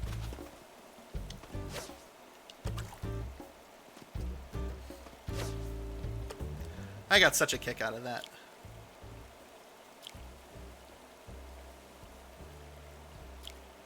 You're giving me acid flashbacks to my time in Japan. Well, welcome to the stream. Chris is the sexiest man alive. And if you'd rather tell other stories, don't feel obligated to stick to your Japan stories. Noted, noted. Now I'm kind of rolling, now that the creative juices are flowing, and I'm remembering. Jason, I forget that you had been to Japan. We never really talked about that all that much, I think. Unless, of course, you're full of shit and you never actually went. But I believe you did. And if you didn't, then I'm just going to pester you to go actually remedy that. Hey. Hey. Catch the moth. Both are true, baby. Oh my god. Okay. You're full of shit and you did go? Okay, well.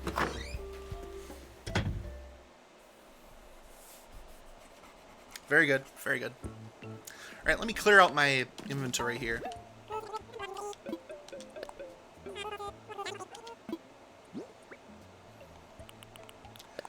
Like I said, I have 2,000 photos of Japan, and for the most part, I've never shared them with anyone. I have maybe 1 or 2 albums on Facebook of the whole thing. Or of, like, specific days, but nothing actually organized or whatnot. I have it, like, in chronological order. Can't remember if you told me that you visited Japan or not. I didn't visit, sir. I lived in Japan. Oh, I told you about my experience. We would have probably remembered, so probably not. All right. So one of these times, buddy, we got to talk about our experiences there. I still have a, as Spunky can attest to, I have a tote full of memorabilia from my time there. 20,000 bells is good enough. Thank you. Let me leave, please. 2 months I lived in Japan, from July 8th, 2008 until August 31st, 2008. I missed that wonderful period of our culture where gas was over $4 a gallon. Because, boy howdy, what a shit show that was before it sank down to like $1 a gallon. A desk mirror and a throwback dino screen. Interesting. Let's get this fish over to Blathers. Sounds like a visitation. That was not a visitation. That was life. Amazing, amazing life. Very hot in Japan. Most days, 93, 95 degrees with probably 80% or higher humidity. Very rare were there days where it was just hot and dry hot. Very rare. Tell me about the butterfly fish, Blathers, before I continue with a story about how I saw lightning strike very close to me. Ah, the butterfly fish is just charming with its beautiful colors and elegant movements. I refer to it as a butterfly fish, but it's actually a grouping in which there are over 100 types. These beautiful aquatic friends swim in schools amid coral, fluttering back and forth with the tides. The sheer awe one must experience when witnessing such a sight, it must be a dream. So much better than actual butterflies. And there you have it. Alright, very good, thank you. Okay.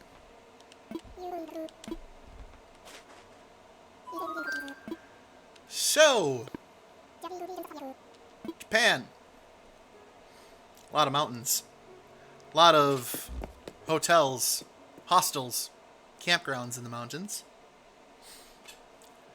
And thunderstorms will roll through. Now, when it rains in Japan, holy cow, does it rain. There were a couple of times where there were just downpours. Usually the rain wasn't very subtle. Usually. Came down and came down hard. And when we were in the mountains, I found out how much worse that can actually be. So thunderstorms rolling over a mountain range means there's a good chance lightning will strike in the mountain range. Sure enough, that's exactly what happened. We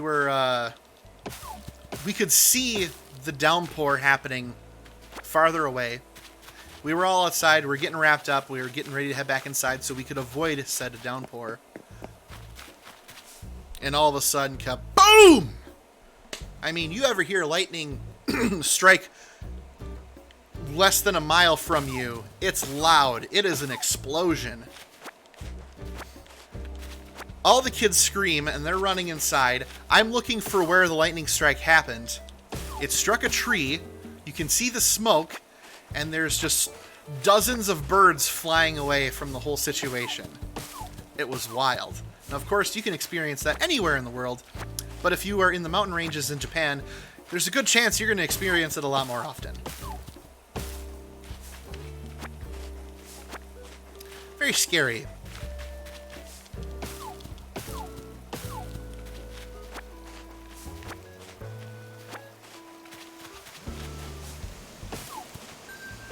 Oh no, not this guy. He approaches me and he gets scared. What a jerk. 70 to 80% mountainous, half the population of the U.S. in a country the size of California. High population density. I was not small enough for their architecture. I mean, most Americans are not small enough. It's a, we had like a couple of really tall guys in our group.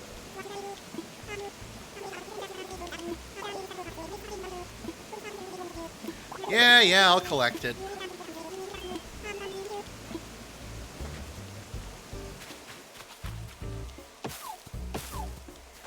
Thanks for interrupting my wood harvesting, you jerk.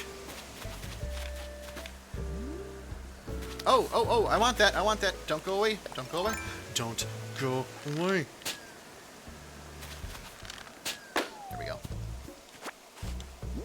What is it? What is the thing that I so fervently wanted? A cherry blossom umbrella. Oh, how lovely.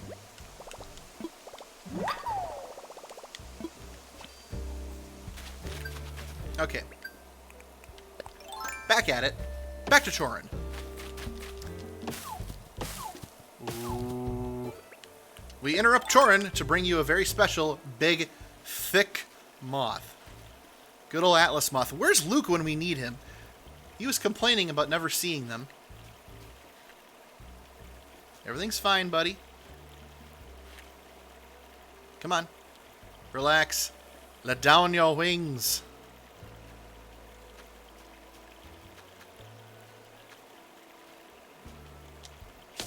Are you kidding? Where would I have to be to catch it? Oh well. Not like he could have gotten it either.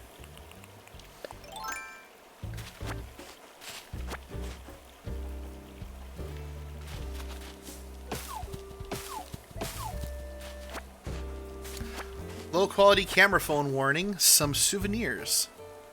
Oh. Uh-huh. Very nice mech. From Armored Core. Okay. Yeah, I'm familiar. I'm vaguely familiar with Armored Core. Some nice manga. Ah, and you got yourself a bevy of looks like 1 yen coins, if I'm not mistaken. That's good stuff, man. Come visit sometime after this thing ends, and I'll crack out the tote. I actually, thanks to Spunky Nugget's recommendation literally a year ago, at some point I'm going to put together a display for my living room on the wall of the map of Japan along with all the places I visited, because I was smart enough to keep every brochure and every itinerary of where I went. From the left or right sides of the tree. Okay, I'll keep that in mind. Thank you. I always approach them from the front, and now I have the hiccups for some reason.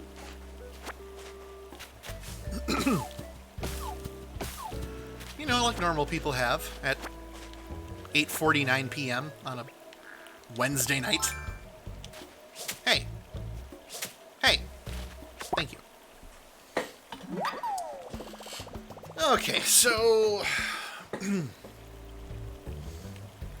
there was that same day that I learned how to ride a kayak.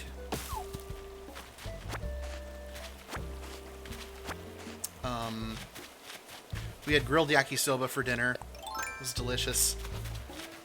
And then a bunch of us, myself, Eric, Amy, I think me and PK, we all stayed at the cabin. We were talking, we were chilling, and we were invited to go back up to the lake, and we declined. We were told that there was some booze involved, liquor and whatnot. And I think PK went to the lake, but the rest of us stayed, and we didn't want to make the hike up to the lake because it was a long hike. And well, all I have is hearsay, and to protect people, I'm not going to say names, but let me tell you, from what I had heard, it got pretty fun at the lake after a few drinks were had. A lot of fun, a lot of shenanigans. A lot of straight up shenanigans with folks in their early 20s and a bunch of alcohol. What could possibly happen? Anything could happen. They might have even gone swimming. Scandalous. But apparently word did get around, and it did create quite the reputation for our team.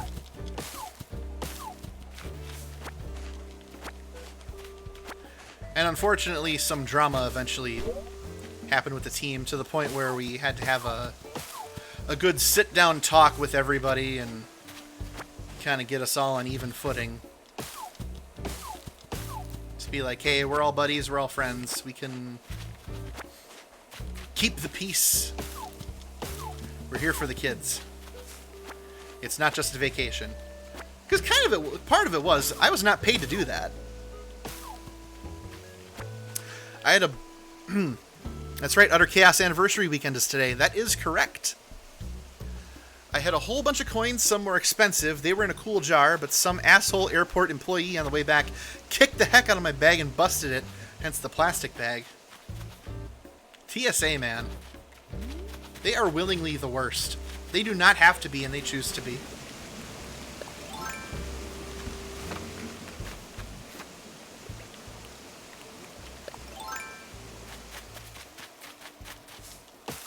I was legit worried that they were going to confiscate my laptop before I even got to Japan, because I had read up on like things that they were legally allowed to acquire, and that was on the list. And the electronics you had could be subject to seizure. So, unfortunately, no Fourth Amendment protection when flying on a plane in 2008. No, I need that. I need another axe. Oh, this is the worst. I was there 2 semesters in college. Really should have studied a lot more, but at least I had fun. We'll swap stories. Heck yeah, I look forward to it.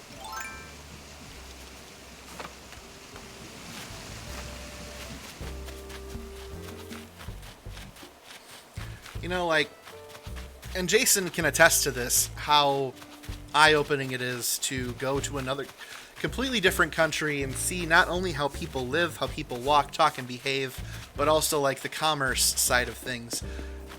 On the 3rd day in Japan, we went back down to the city to go shopping. You know, just get whatever we wanted. And I remember taking so many photos of how everything was organized.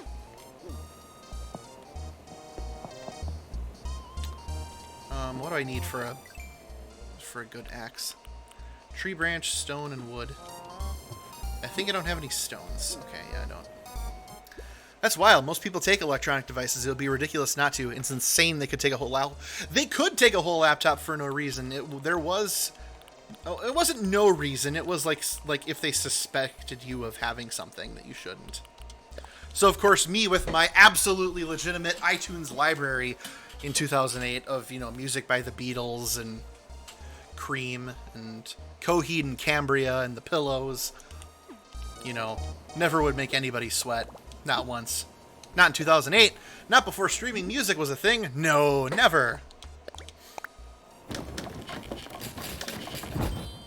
But yeah, dude, you can totally attest to, like, just even, like, looking at the label of a bottle of Pepsi in Japan and thinking about how different it is. Like, there's so much that goes into advertising products and in terms of, like, the human psyche. And the way it's handled is, of course, very different.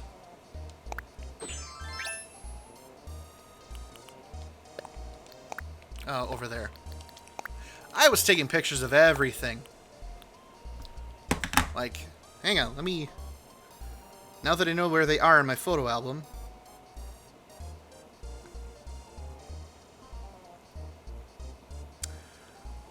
So... Yeah, this is a good example.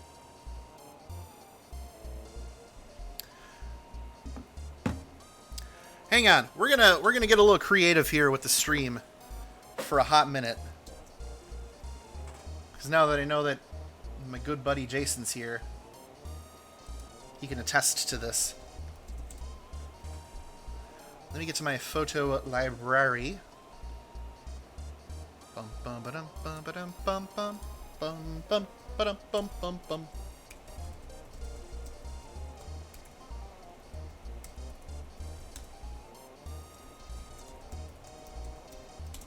Okay, let me log in here real quick. Photos.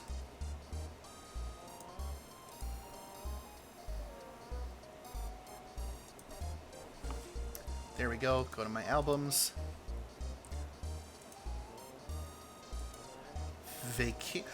I have it listed as a vacation, even though I literally live there.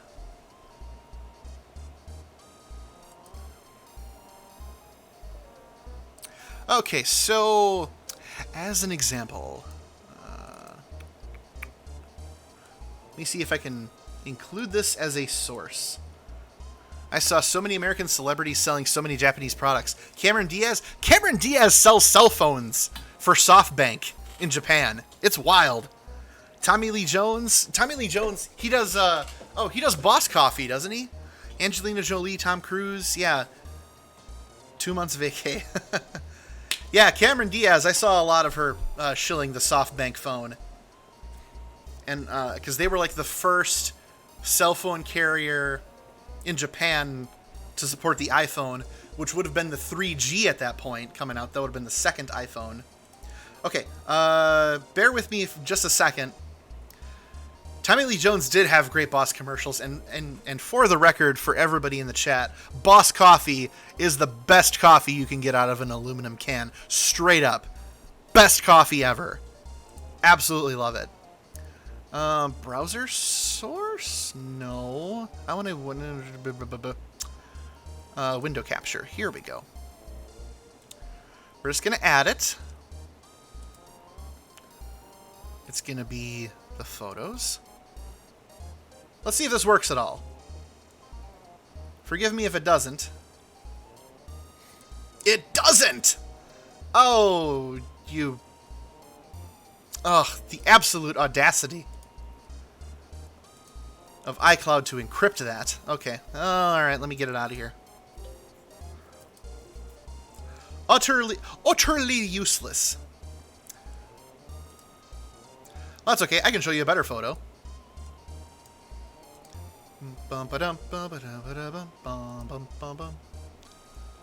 Okay. I was a huge fan of taking pictures of all sorts of products there. Like when I went to McDonald's, I'd take pictures of the menu. When I went to department stores, I took pictures of clothes. When I went to hobby stores, I took pictures of all the Pokemon plush dolls that were there. When I went to video game stores, I looked at how they organized everything. It's very fascinating to me. Bum, bum, bum, bum. Okay.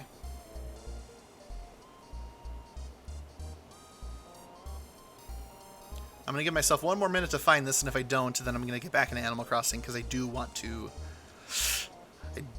continue working before the Nooklings close. Didn't think it would take me as long as it is finding stuff. Swore I saw a Japanese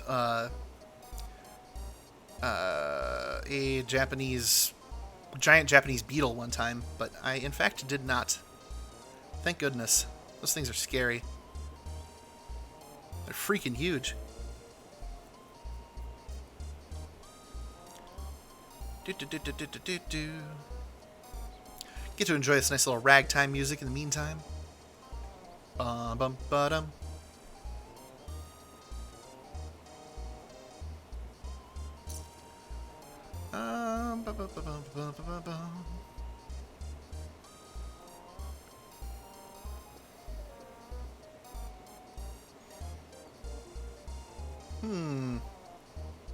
Thought it'd be easier to find pictures of all those products that I found, but alright.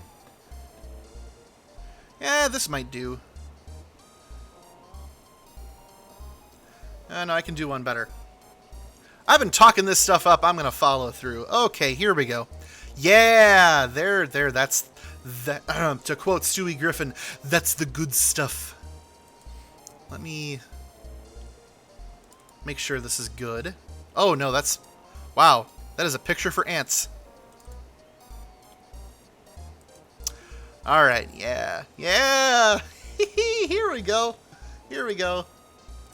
A trip down memory lane, ladies and gentlemen, is approaching.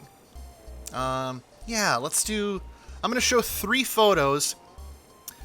I went to a grocery store in Japan, and they had...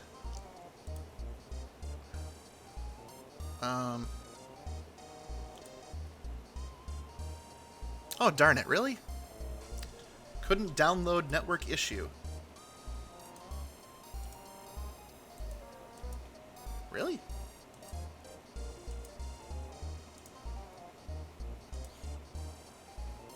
Oh, here we go. Okay. With iCloud Photos, you have to follow a very specific set of rules just to download a photo, but it's fine. I promise you this is worth the delay. Guess you'll have to direct peeps to your Instagram and share a grand Throwback Thursday post tomorrow. Yeah, you know, I could do that. I could also show you what I'm talking about, because it's worth it. Okay. We're going to interrupt this Animal Crossing stream for no more than 3 pictures. This was the thing that fascinated me the most about being over there, was just seeing how life was lived, so to speak. And not the most obvious things, like how do people get up in the morning and how do they talk to each other and all that stuff. I'm talking about the little things. I'm talking about what's it like when you go to the grocery store and you need to buy coffee, or you need to buy candy, or I don't know, anything. Like, what does it look like in the store? How is the packaging done? How is it presented? You know, all these things that, you know, commercials beat into us that we don't think about. How is it all done?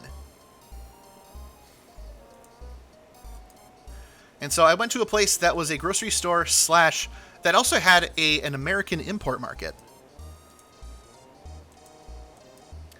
So we'll start with this picture. Whoa, that's huge. But it's almost appropriate because right here, folks of all flavors, Doritos in Japan blew my mind. So for starters, you're going to notice there's 3 flavors that they were selling in 2008. The nacho cheese, and it wasn't nacho cheese, it was nacho cheesier. Then there was also the toasted corn flavor of Doritos, which no idea what that was supposed to be.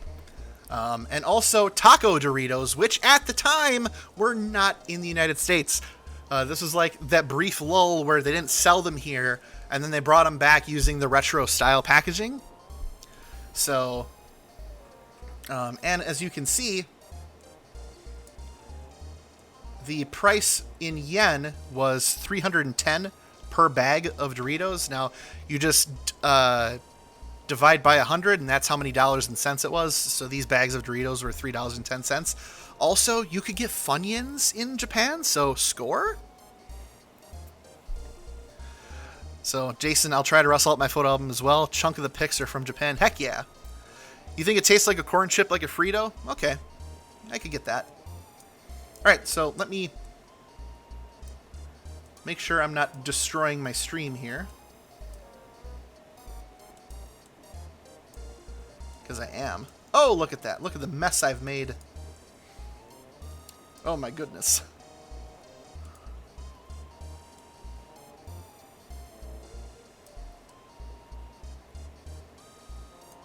Okay. Alright, so that's picture number 1. Now I'm going to flip it over to picture number 2. Now, Spunky Nugget is going to immediately recognize the Koala's March cookies, which I found out about while I was there in, you know, this being 2008, blowing my mind completely. So yeah, you can see like kind of in the center here, Koala's March, and I think those are going for like $3.59, and then a couple other candies, some Snyder's pretzels, Ritz crackers, you know, and just like all the little things you think about, like how are they presenting it on the packaging, you know, like that was the kind of stuff that fascinated me immensely. So that's image number 2, and so we'll finish up, do image number 3 with some more recognizable stuff. Let me zoom this in for your benefit. So yeah, we have, of course, Hershey's milk chocolate bars, Hershey's Kisses, surprisingly not too different, you know, for being in the Japanese market. Fuck the koalas, Panda Cookies is where it's at. Here's the thing, Spunky. Yeah, they're the same thing. Koala's March and Panda Cookies are the same thing. It's the same product. So, potato, tomato, tomato. You're still eating delicious, delicious cookies. Although to that effect, now for Christmas, I'm just going to get you Koala's March cookies, and that's going to be it. Alright, so... yeah, that's a great idea. I will do that for a Throwback Thursday post tomorrow. I have plenty more. I also found out that it was actually possible to buy Parmesan cheese in Japan, which is definitely not common over there. Cheese in general is not common over there. You will spend 3 times as much money on cheese over there. It's real. It's expensive. Which leads me into my next story. So, one of my host families I lived with, I got to visit... I got to visit their... I got to visit essentially what I would call my host grandpa. And we called him Ji-chan, which was Japanese for grandpa, of course. And we were going to have this nice cookout at his house. We're going to stay there for a night and then share stories. Not getting into too much detail, I drank a lot of beer with him and ate dried squid and shared stories. It was a lot of fun. I got the opportunity to hit up an import market and get some Andes Mints chocolate, some marshmallows, and some Rice Krispies, and I made mint chocolate Rice Krispie treats. And he loved them. Absolutely loved them. Cost me about $30 to get all the materials from the import market. It was not cheap. Not cheap at all, but totally worth it. Totally worth it to put a smile on a 78-year-old man's face. He also had a gigantic orb weaver spider hanging out by his shed. Insisted on showing it to everybody, which of course made me hella uncomfortable. And he also poked at it with a stick. And we kept yelling at him not to do it, and he was laughing at us the whole time. So, you know, typical grandpa behavior.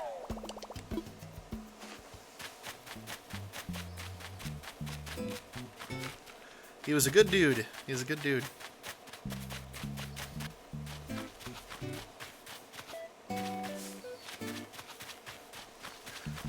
Okay, so stone axe. Did I get this area? I did. So I'm all good with the top area.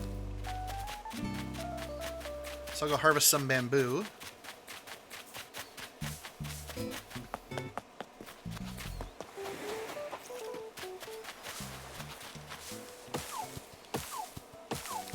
And you know how, like, here, when you leave a store, they have those little, you know, you put in a quarter, you get a toy kind of things.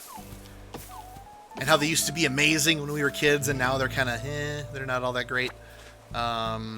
In Japan, that is entirely its own economy. There are so many things you can get out of those.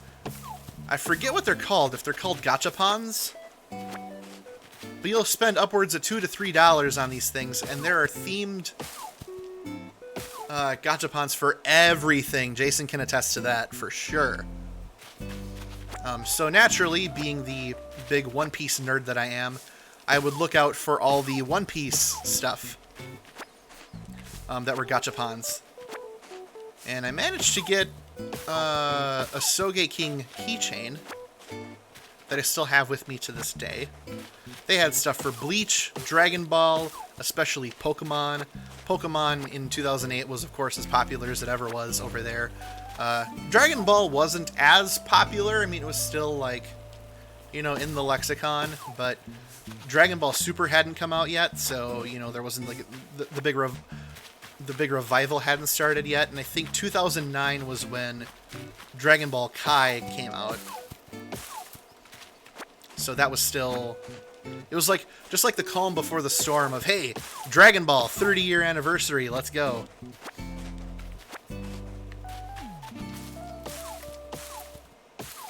But yeah, gachapons were everywhere. You could just go broke loading up on little toy figurines of anything. Also, so on that note, you know how when you leave like a Walmart or Target, well, actually not Target. You know, you leave Walmart or say like a grocery store, and they have games of skill, the claw grab machine. You can put like $2 to $3 in, and it never grabs anything, and then you get frustrated because you blew all that money on nothing. Now, to my dad's credit, somehow that man was born with an insane amount of luck, and when he would hit up the claw grab machine called Clean Sweep over at Dale's Weston Lanes back in the early 90s, he managed to get all sorts of stuffed animals out of it. Now, Japan has all sorts of claw grab machines and other games of skill, and that's the thing, is that over there, they treat it as a game of skill. If you are good, you will be rewarded. It's not a matter of being good and being lucky. The games are just that much harder. It's possible to win, you know, like electronics or video games and stuff, but it's really difficult. It's not impossible, it's just difficult. And so so I ended up getting a second bag for my travels just for souvenirs that I wanted to bring back for people. And there were a lot of souvenirs that I picked up. And a lot of them were ones that I won out of these skill games. So my friend Eric, Dex Handle, I don't think he's shown up, he's stopped by on stream yet, but I got him a miniature Totoro plush that I won. Eric Kapleen and Kim, I got them a cat bus purse. So essentially the cat bus from My Neighbor Totoro, but it was really small, but it had a zipper at the top, so you could like put coins in it, or I don't know, put your weed in it, I guess, whatever. Don't judge. And then for my friend Seth, I won him a copy of the Death Note notebook, complete with the rules on the inside and everything, written out in English. That was probably one of my favorite prizes that I managed to win. As soon as I saw it, I was like, okay, that's it. I'm not leaving until I win it. And I only spent probably 500 yen and managed to win it. Like, again, it's a matter of being good, being skilled. And then one of the other prizes I won, which is still with me to this day,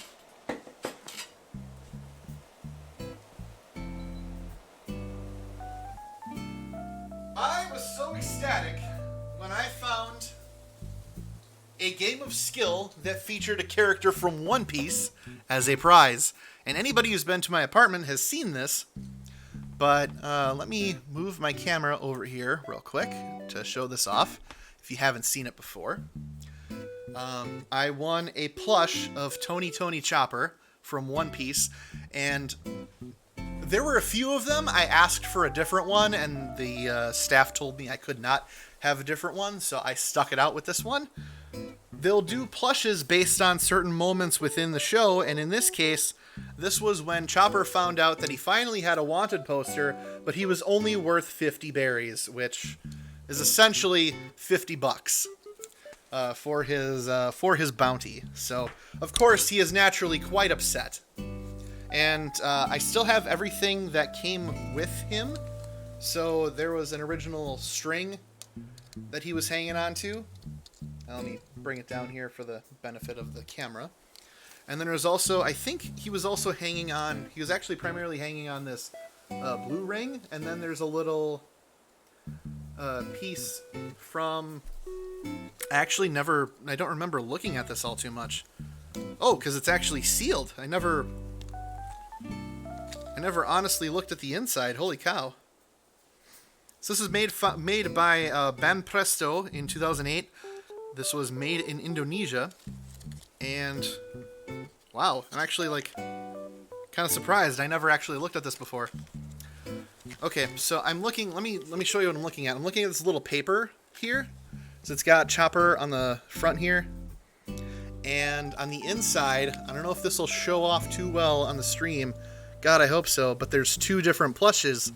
So one's the one I'm holding, and then the other one, he's holding up his hooves like this, which is his signature. It's like it's one of two things. It's either like a high five, or he's holding his signature rumble ball so he can do one of his transformations. But anyway, yeah, I won him, and I carried him in a suitcase for a month straight, all across Japan, because I wanted to bring my boy Chopper home. Claw grab machines and all those types of machines in Japan. Get good, scrub. You'll actually win.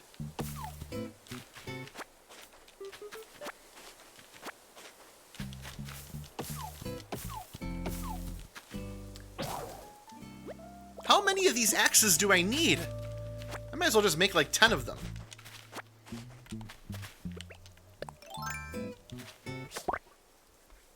I'll just make 10 of them. Fine. Okay. I should also reset my camera instead of leaving it right in the center so you actually can see what I'm doing. Might be helpful. Might want to... Yeah, see that, Deutschbag? I am way ahead of you. As I realized, looking out of the corner of my eye, that something was amiss. Complete lack of professionalism. Everyone should probably unsubscribe at this point until I get my shit together. Alright.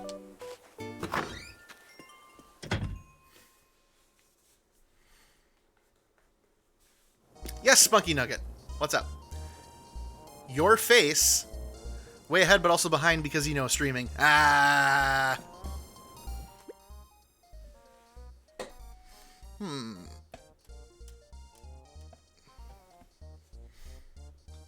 That's better. Oh, stone axe of axeness. Axe body spray bullshit. Your face. What about my face? I got one. You got one. We all got faces. Eyes without a face.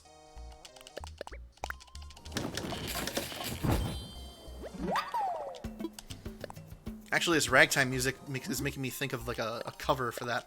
Eyes without a face, and I'm here with my honey. I've got a delay. Okay. It's on my end. Okay.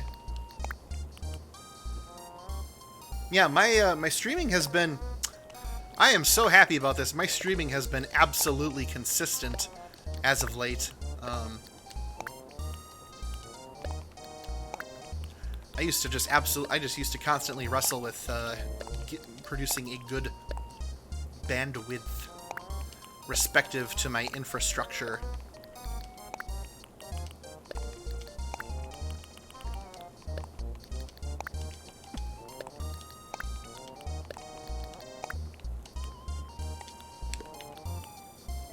So I got one more to find. I was commenting on your face cam being in the middle of the screen. Ah. What's with your face?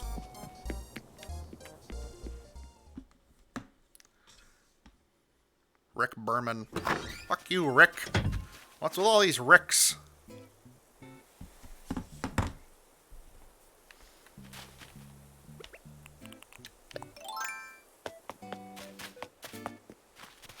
Okay.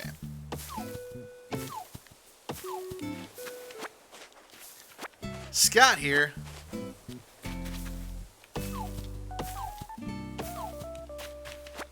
Fantastic, glad you're back.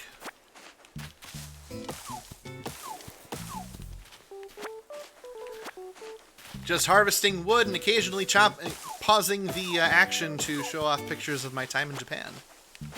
I think a Throwback Thursday on Instagram is very appropriate for that. I will refrain from future pictures and just put those up instead. I do miss the members of my team dearly. Soba, one of the guys from the team, his wife just gave birth to their first son, Finn. And I am beyond happy for that man.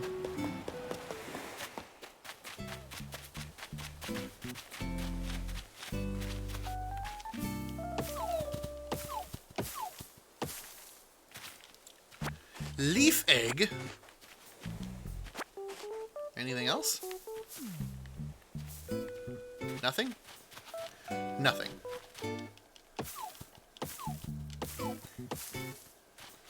Hop back out and back onto Twitch. Yeah, hopefully that fixed your delay.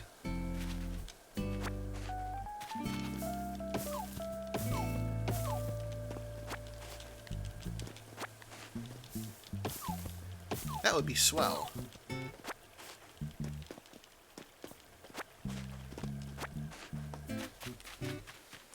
It does for you. Okay, well, good. Maybe that's the way to do it. Saturate the color in future Grizzly arts. Yeah, the document scanner that I use is very, it gets all the color, but it's also pretty bright.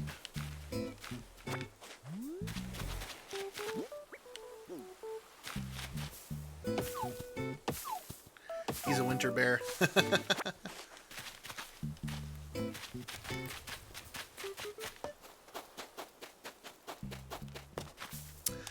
You know what? It's gonna take me forever to harvest this wood. I could spend all the way until 10 o'clock just smacking these trees and not doing anything else of value. When I could be doing something of value, like fishing. Or working on my new paths. Come on, snapping turtle. Come on, snapping turtle. Come on, snapping turtle. It's gonna be an egg. It's an egg. Of course it's an egg. It's never a snapping turtle. Why would it be a snapping turtle? What a ridiculous concept. It should be a turtle. Will never be a turtle. Damn the bad luck. I could just go visit the new resident. Let me get all this stuff out of here. We'll start doing some decorating.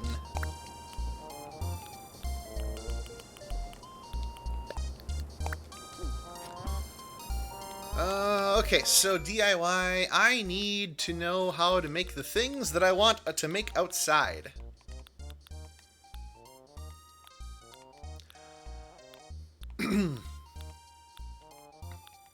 Simple wooden fence, I need softwood. Okay. 6 pieces each. That's easy to do. God, I certainly have enough of that stuff.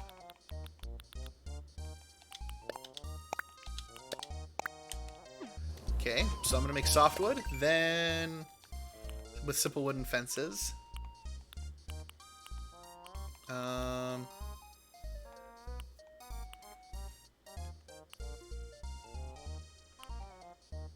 The pond stone. Oh, that's right, they were selling for double. No.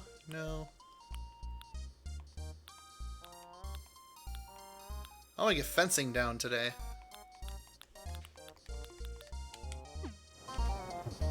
I actually owned a snapping turtle that my dad found on the side of the road. We named him Raphael, nice, after one of the Ninja Turtles. We had him for a few years until we released into the wild lake. Nice. That's really cool. Especially because, like, I also noticed in the new Turtles cartoon that Raphael is modeled after a snapping turtle. And they made him the leader in this one for some reason.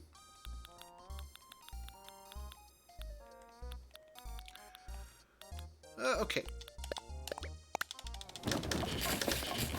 Let's make an obscene amount of wooden fencing. You can hit the left and right bumpers when in the storage screen. The ... will take you to your supplies. Oh, God, that would be so much faster. Now, if only there was a way to make all the fencing that I needed.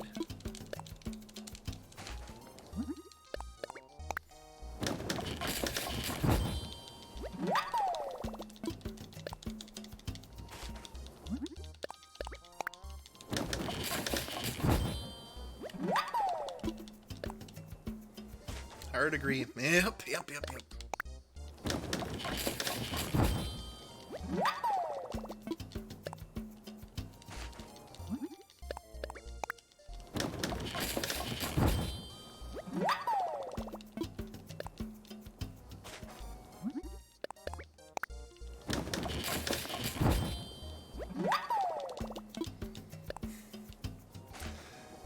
wish there was a way to opt to make multiples or buy multiples of stuff available. Yes, absolutely.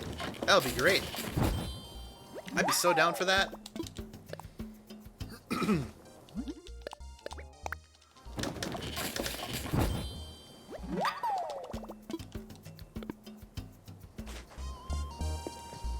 Like Mile Bell conversion ticket things. Yeah.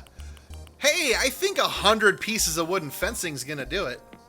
I think it's gonna do it.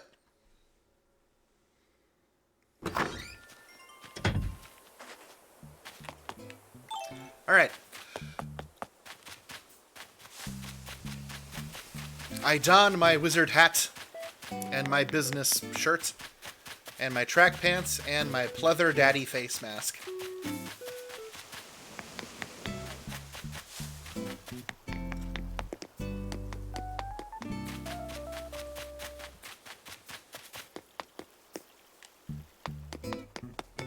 All right. Now it is time. Weird thing about Raphael is he made friends with his live food, which were crickets, worms, or fish, until he later sneakily ate. What a jerk! Oh, that's evil.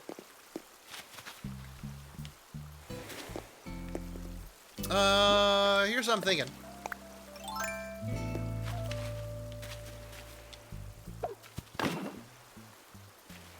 Wow, that does not leave much to the imagination. No.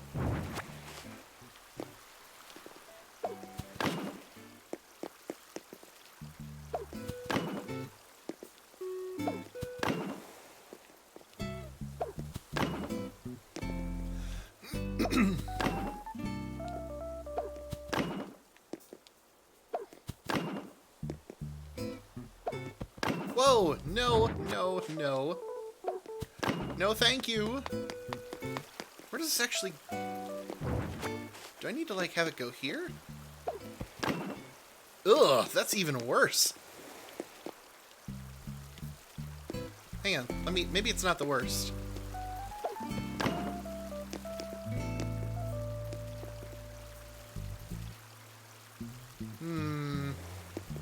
No, sir, I don't like it. Animal Crossing Dream Daddy crossover now. Dream.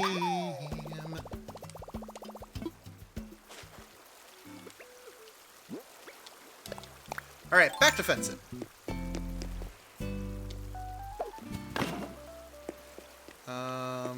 Actually, no. I really need to see that working the way I want it to work.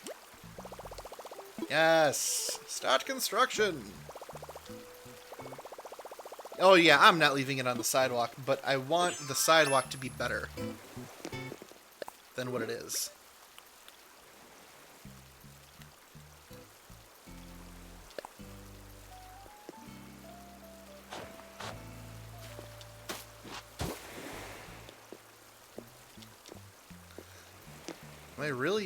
I'm stuck. Okay, well, then so it is. Well, you see, the ideal symmetry in Feng Shui would put the fencing right here instead of leaving that weird half gap that I can't literally walk on. Oh well. Back to doing what I wanted to do.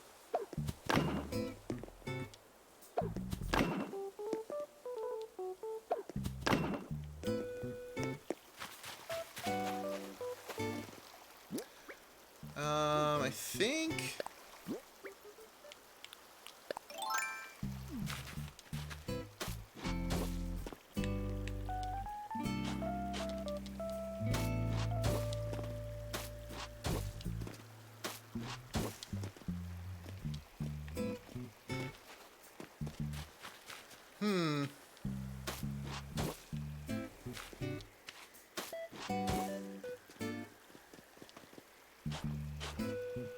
Is this what I want? There's no nice way to make a... I could do this. I noticed this problem in Animal Crossing. It thinks the angle we view the world at. The fence is probably equidistant vertically as horizontally, but looks weird from this angle. Yeah, you're probably right. It's, that's probably what's going on.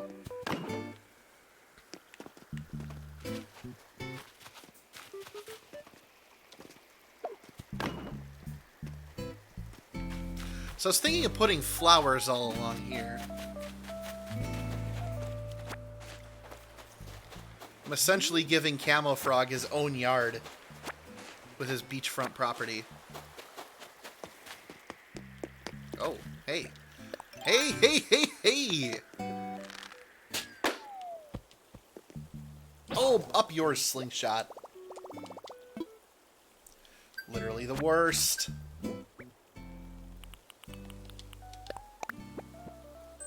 Throwback race car bed. Oh, well, that's nice.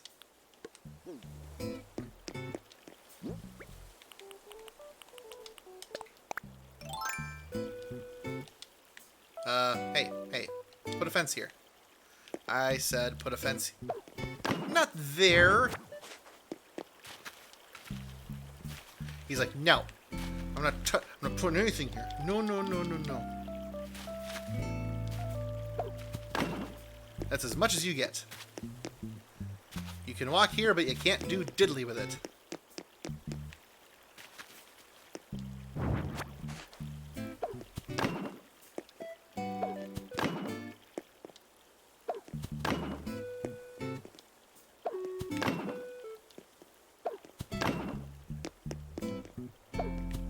There we go.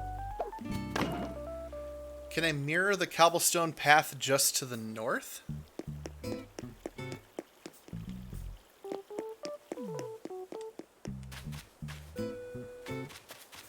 Not sure what you mean. Like...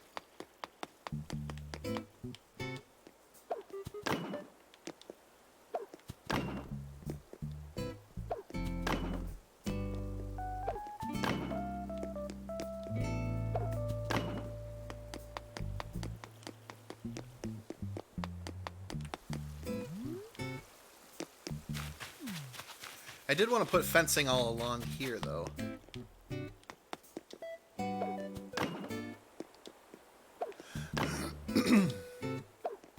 Oh, stop it. Continue that north-south path you just built fence around towards the beach house. You mean continuing on the other side here? I mean, I want to put flowers there, so...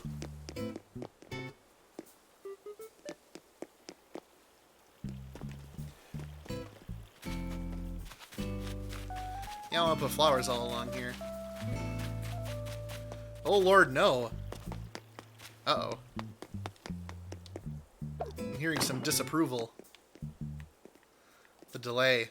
Yes, okay.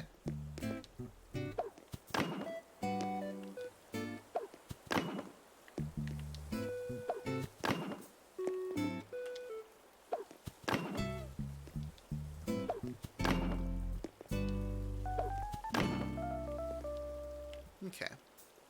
There we go.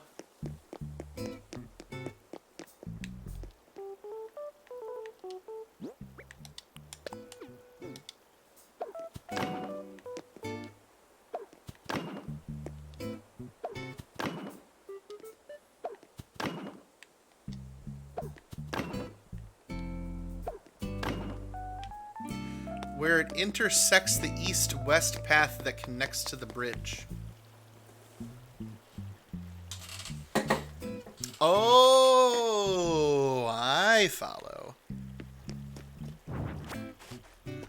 This is what you're all talking about.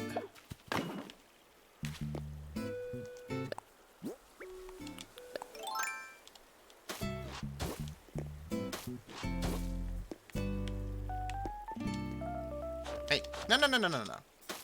Thank you. There you go, sweetie. Okay, very good.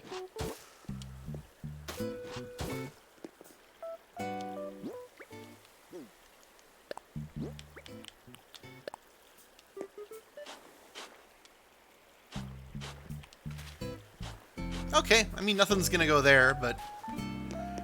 There we go. Yep, Barber Mouse with the clarification on Jason's idea. No, don't be sorry. That's good stuff. Barbara Mouse is always applicable in any situation. Just don't let it get to her head.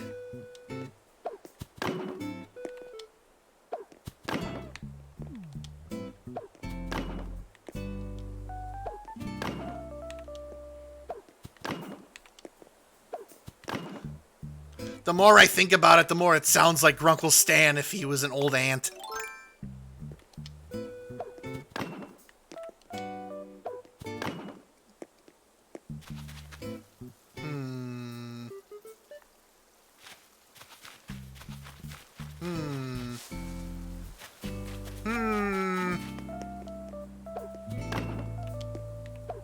Stop doing that.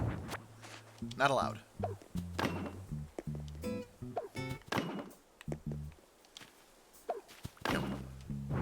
Gruntle Stan, owner of the mystery house.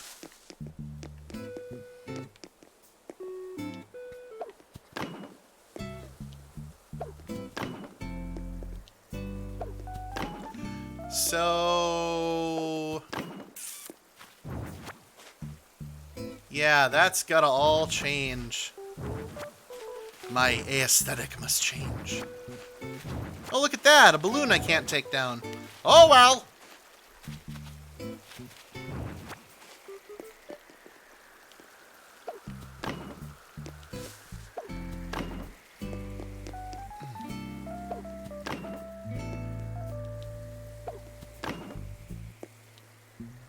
Yeah, you can slow it down all you want. I don't have a slingshot, so it's I can't I can't do anything about it. Just taunts me.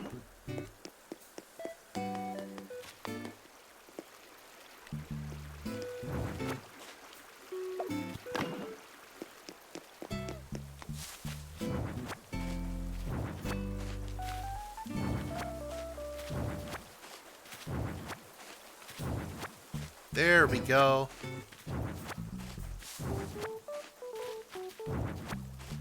This is what I wanted to do.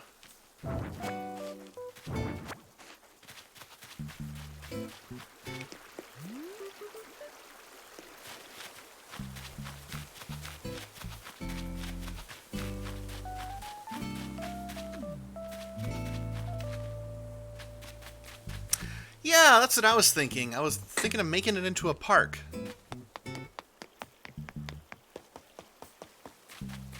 So let me go get my park stuff. If I have any. I mean, I should have park stuff.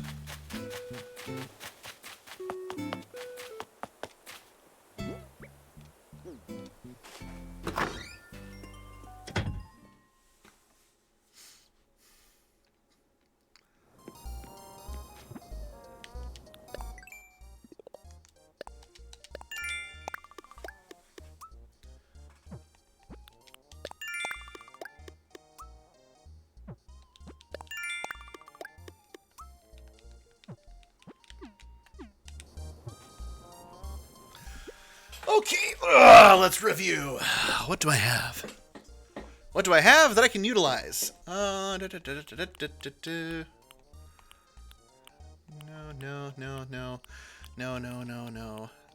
Yes. Flamingos are going in the park. Pool's going in the park. Sandbox and playground gym.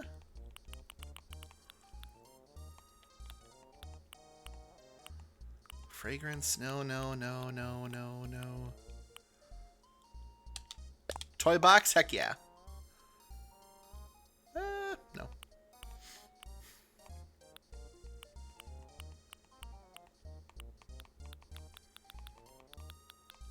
There we go. Okay, I think I'm gonna move some trees there too, maybe. The gnome must protect the park. We can bring the gnome. We can bring Gnome Chomsky.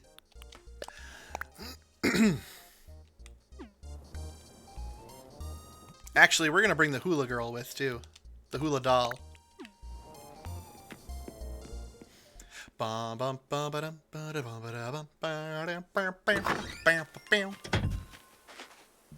Okay, how much do I have in space? Okay, I got plenty of space.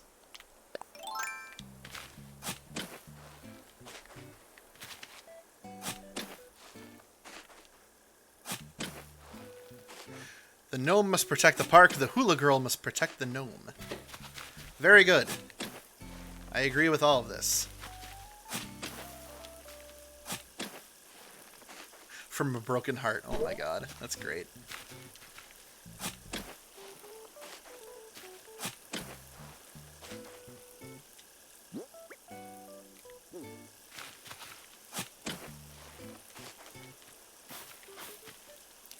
He was a gnome, she was a girl.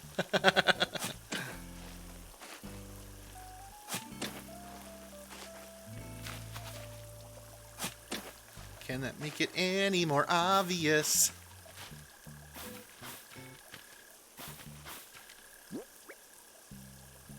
She was a rock, or he was a rock. She did hule. What more can I say?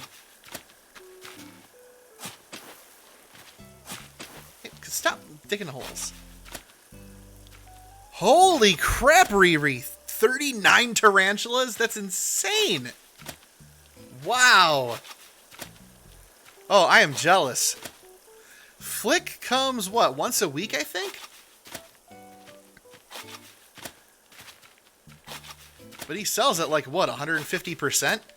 Unless you need the money, I'd say you could just stack them all outside and load up.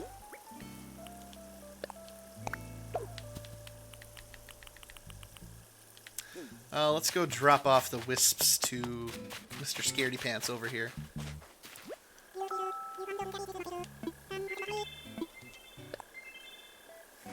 Yeah, it's worth it. I've seen some good memes of people who, like, give him a couple of tarantulas, and then they turn around and there's, like, dozens of them just sitting outside in their little boxes. Wallpaper? New. Purple camo. Thanks, bud. I'm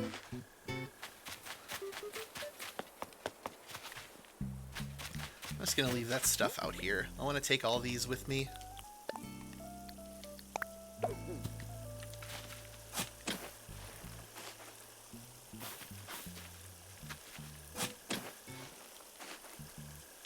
Actually, I want to take some of this stuff with me. Hang on, hang on.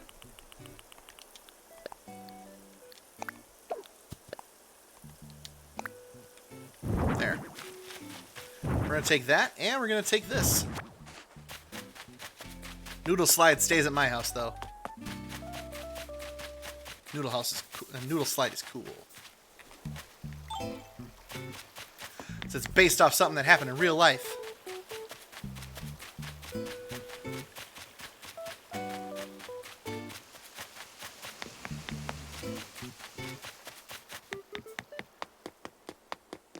Okay, so go all the way around.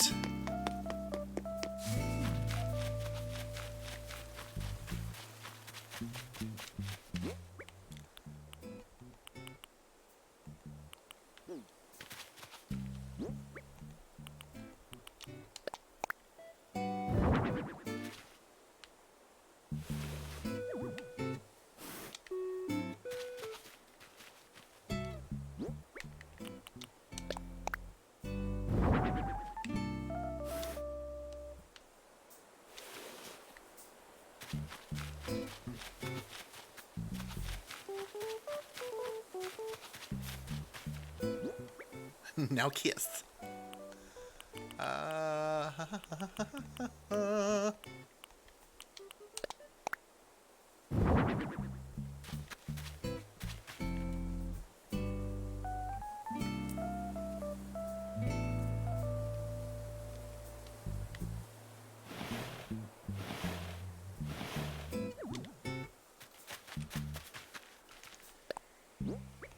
I'm brainstorming.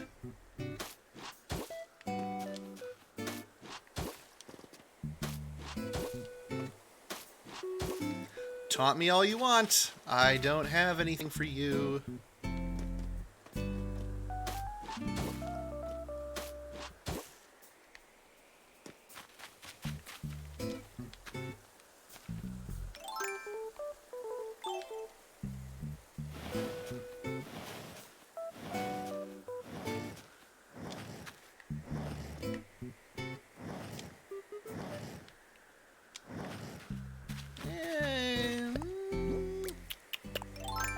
More.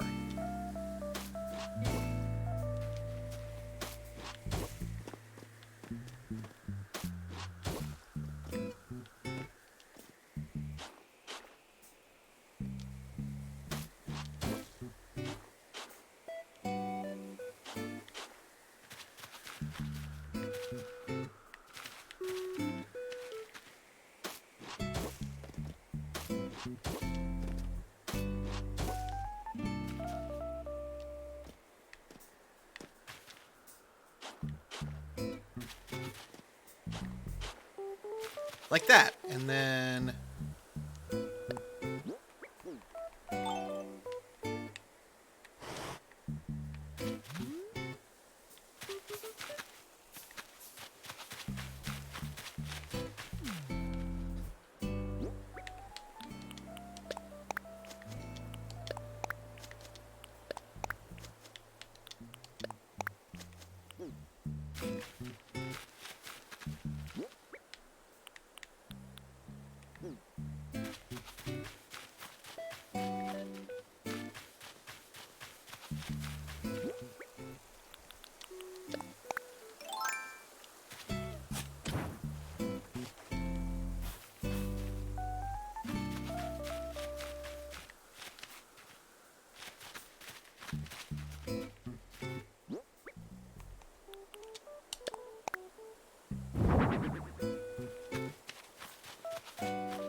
Ha! Right?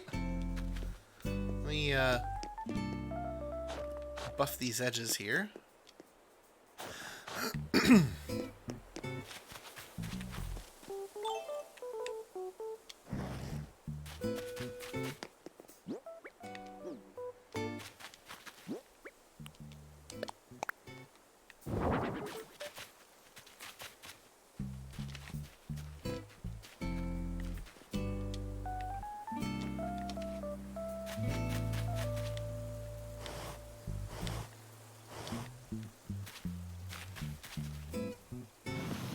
Maybe Sprocket and Pecker in something rich, something with all this getting swell. Yeah, I think they're onto something for sure.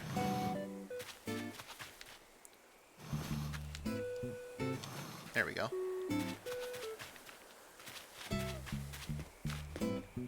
There we go, plenty of room to walk.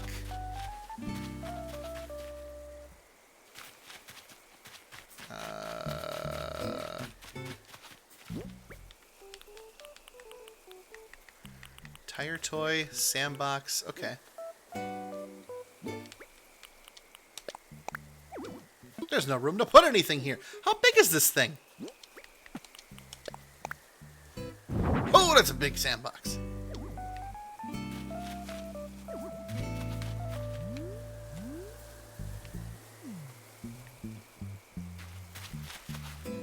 Okay. Lovely. Well, thank you. Work in progress. I'm thinking, I'm visualizing it as I'm making it, and then I find what I want. That sandbox isn't covered. It sure isn't. Well, yeah, that's a risk they're gonna have to take.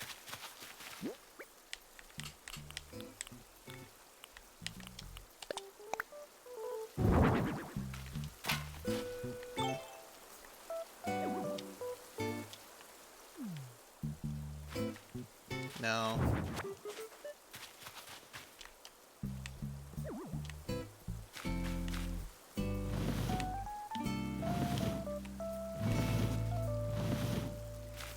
Good thing Cat moved out. Okay, I want to do this.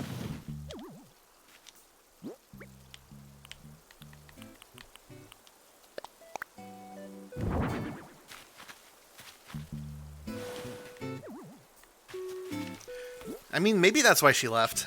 I don't know.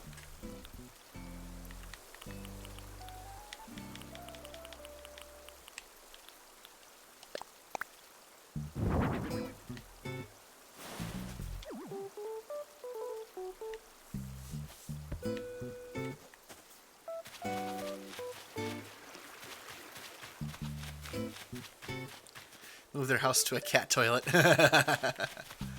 Maybe I did. Maybe I did.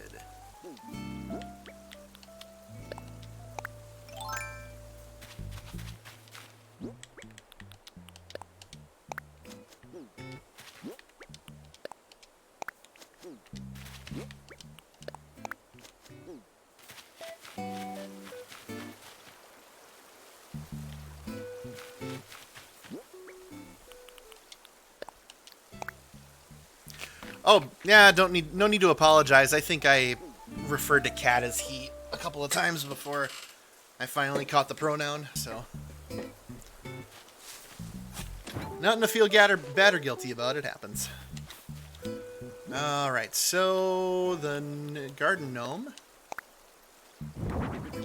Hey, none of that.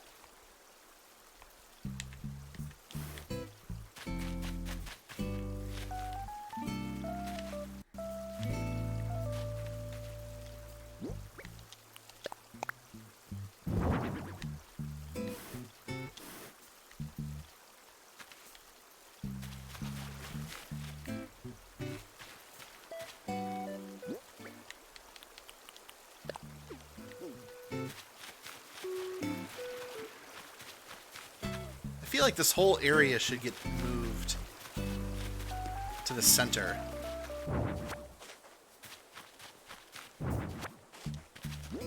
This is gonna take some work. How could you separate them? You can't stop their love. I can separate them pretty easily.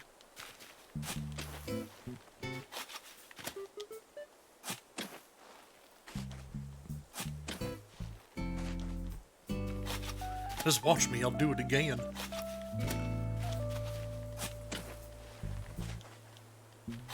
I'll fucking do it again. Oh, yup.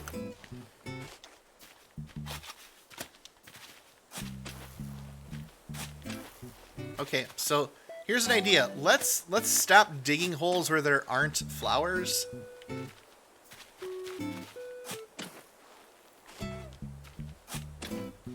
Team Hula Gnome. Oh my god.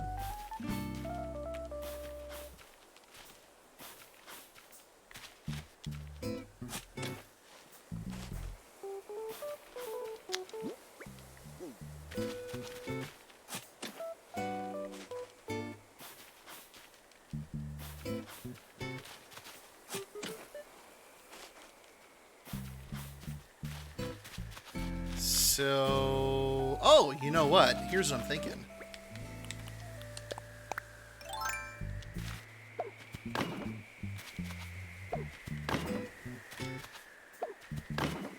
A park's a park. It's gotta have borders.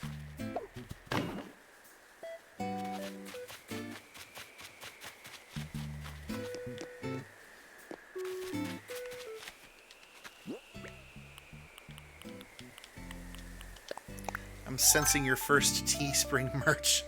Nice. Team Hula Gnome. Okay, so... yeah, I'm thinking...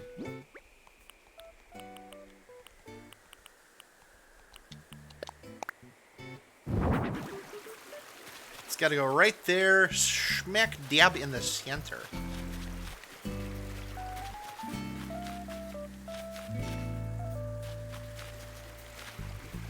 Yeah, that'll do.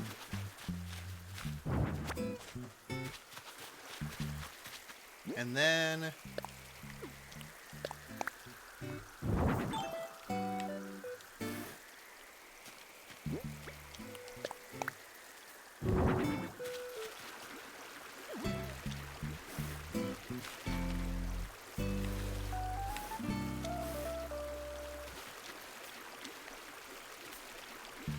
come on, come on. There we go.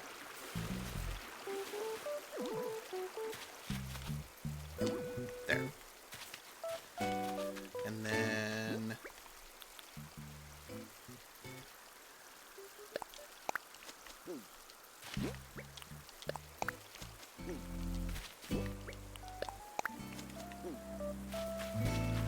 a park entrance on each side?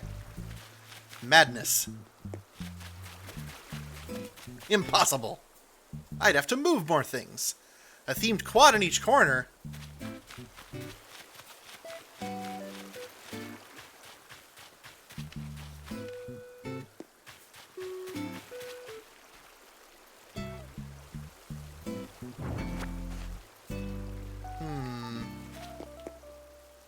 Hmm. 10 o'clock already. I still got stuff to do.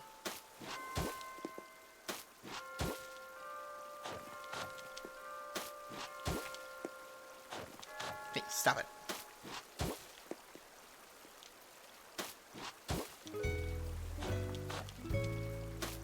Interesting proposition, Spunky. Let's see how this plays out.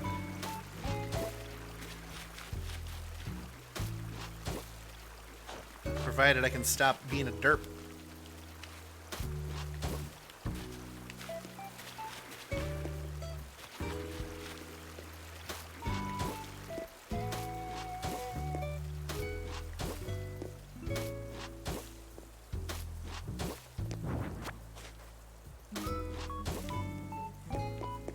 I don't know, it's an idea. Then this gives me an excuse to turn it that way.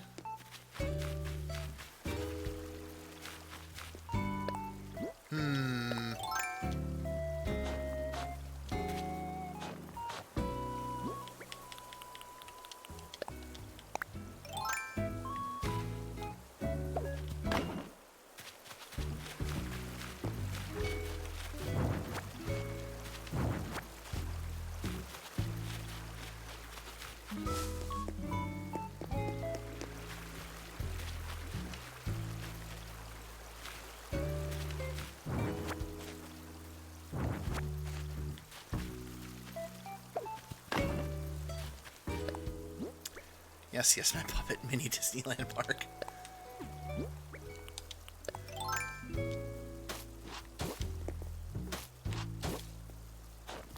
I have ideas, and I am always open to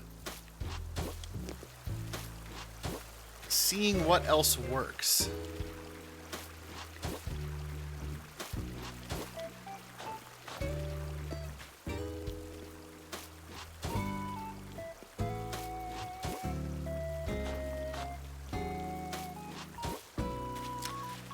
That's gonna collide real quick.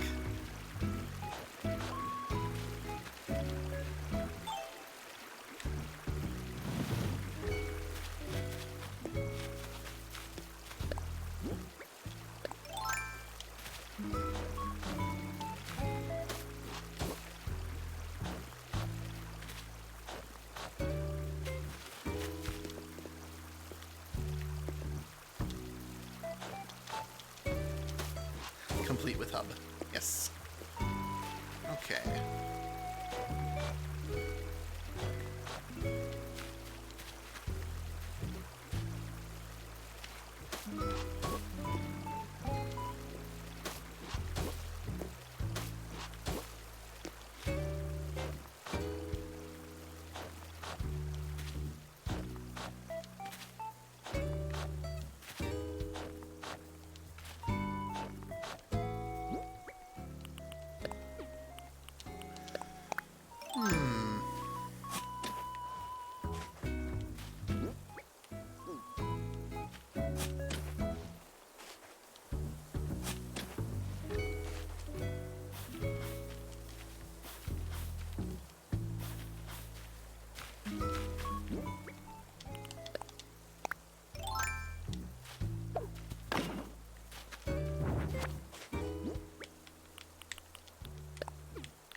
Oh, there's Peck doing something.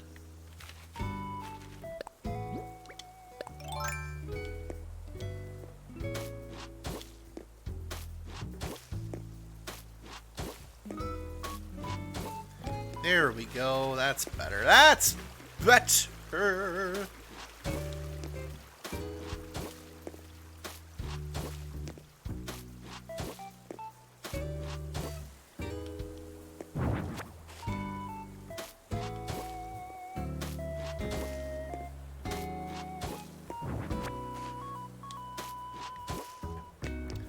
Okay. I'm picking up what you're putting down, Spunky.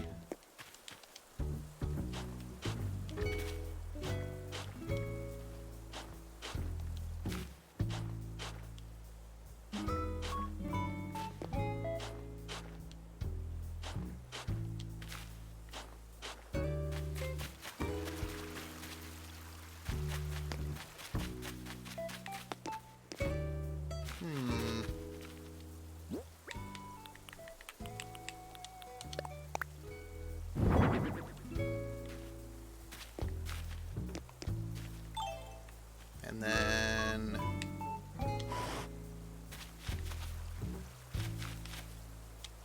there.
There we go.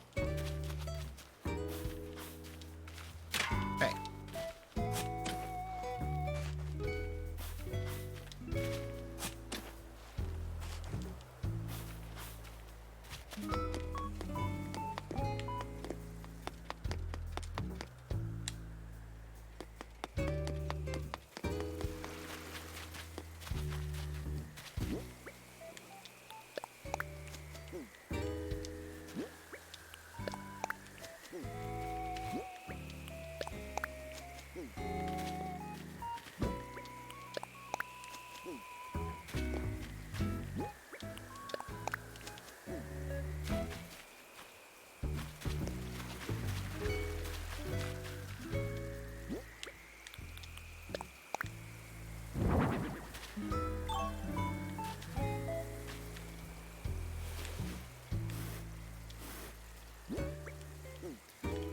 isn't. Bullshit. There's always room to put something. Fine. Guess what? We're going to go over here, and we're going to push it all the way over. Don't tell me what to do.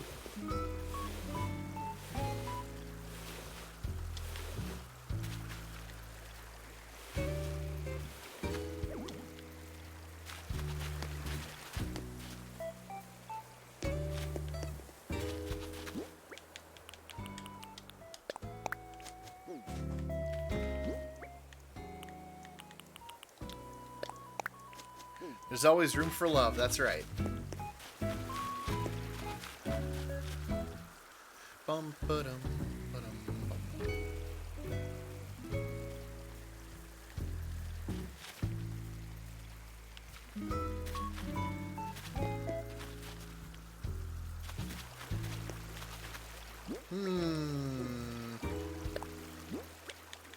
You know what I'm thinking, Spunky? I'm thinking.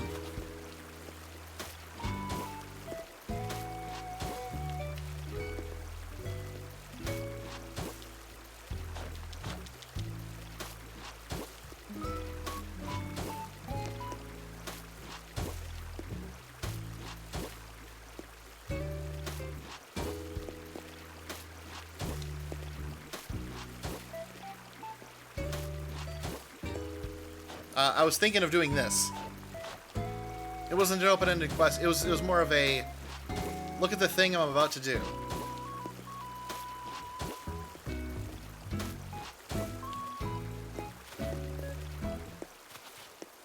Can I round these edges? I can.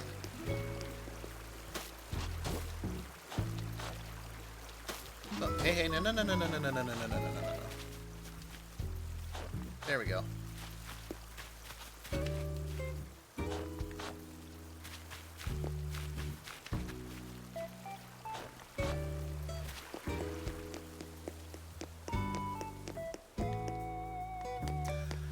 Now, honestly, the only thing missing here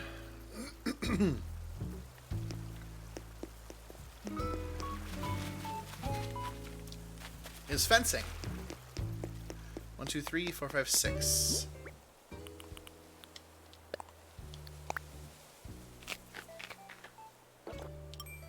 I'm gonna move these trees.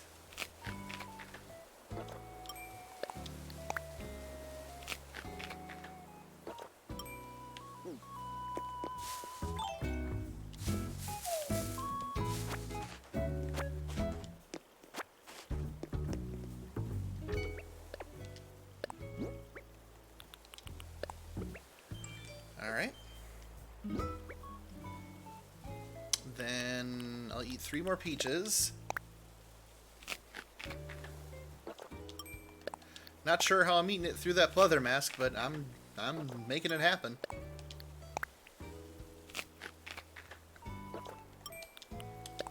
Okay.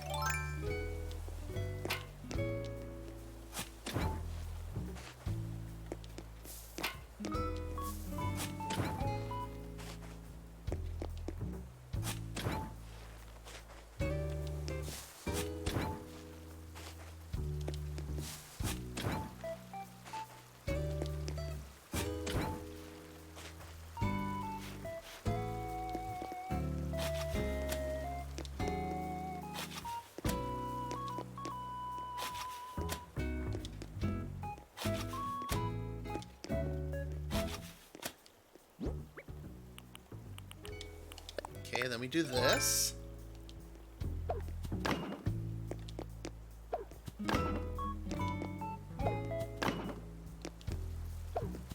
Hi, Henry. Good evening. Welcome to the stream. I have just finished my park. I have not finished my park. I am a liar.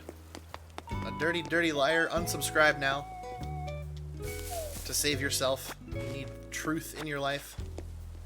Truth, justice, the American way. United way. Prangy way. Nobody remembers Prangy way anymore.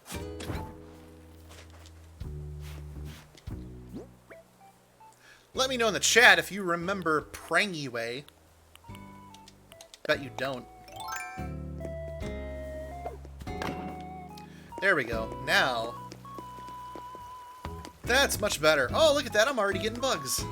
Lovely.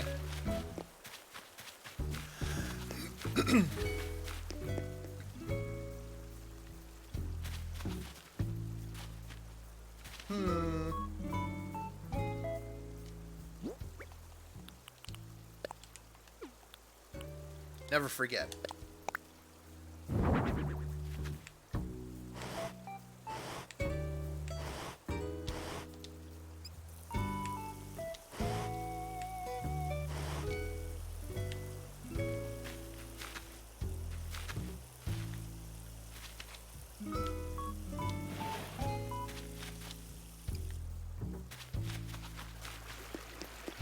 There we go. Oh, that's looking lovely. Look at my nice little park.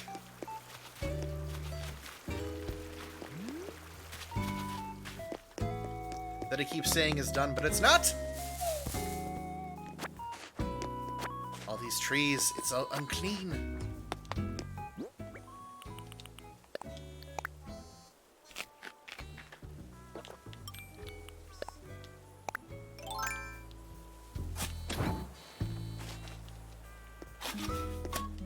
Go and put that down.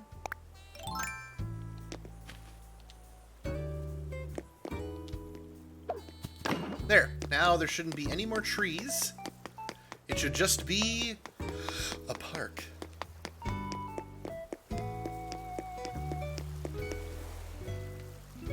The trees in this park are unclean.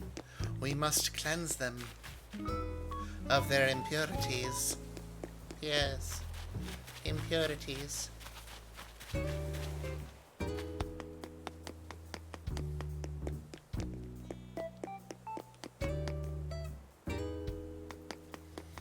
All right. Well, now that that's sorted out, I have to figure out what to do with this space. Maybe I'll just put flowers all along here. I'm not sure.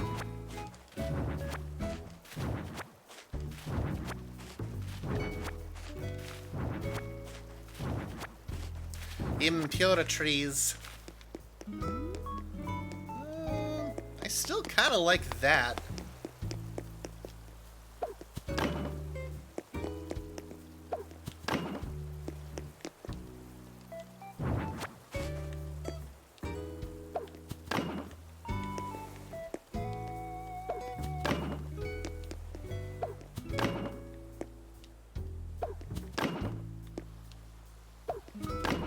I have a fuck ton of trees. This is true. I could probably cut down a great deal of them.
This is a house plot. That's where Kat lived before she got fed up with my bullshit and left.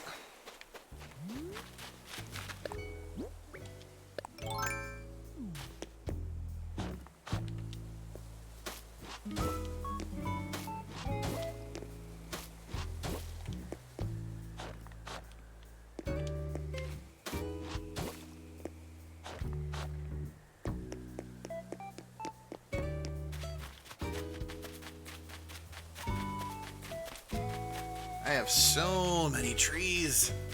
And I have nothing to do with the space over here. Pants on the beach, however, remains.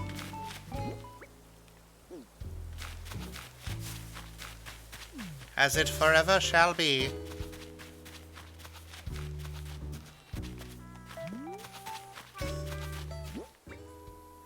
Yeah, these are mostly fruit trees.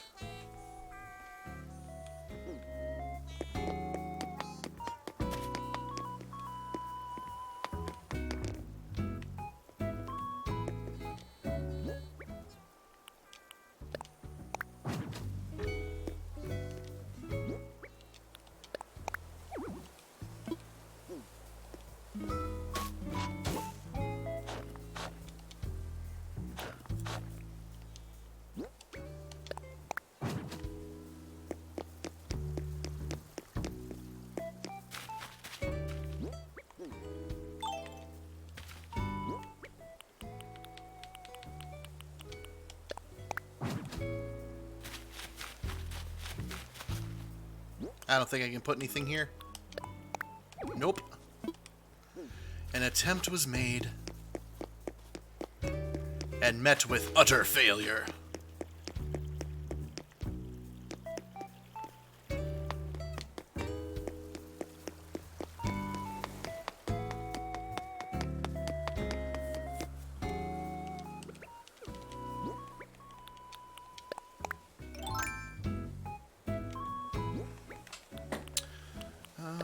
Eat one.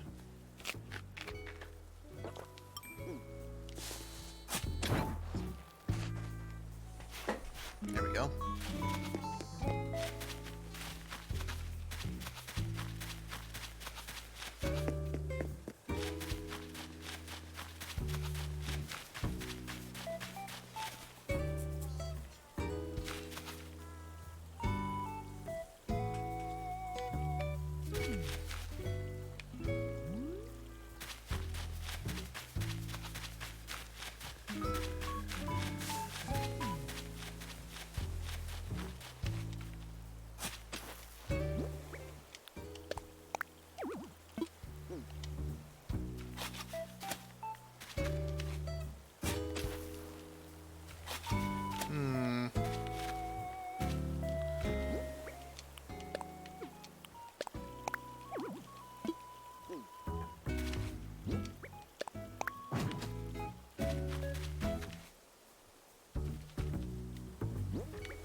No, not there. I think I'm going to wrap it up in a little bit here. I always hit a block when I'm trying to figure out what to do with this area. But I think a path right here would be pretty swell.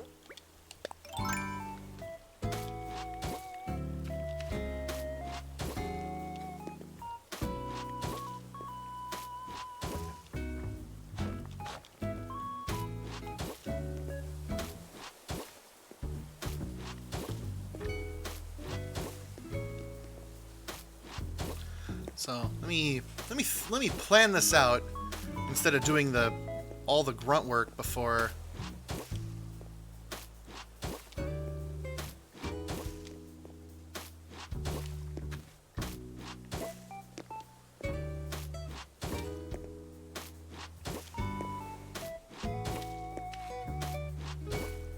There we go.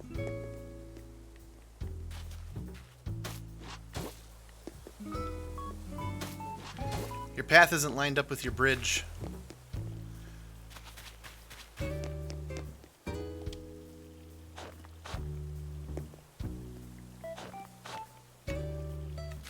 It's also too wide as well. All of my paths have been too wide. Literally too wide. So I gotta move all these trees literally one over.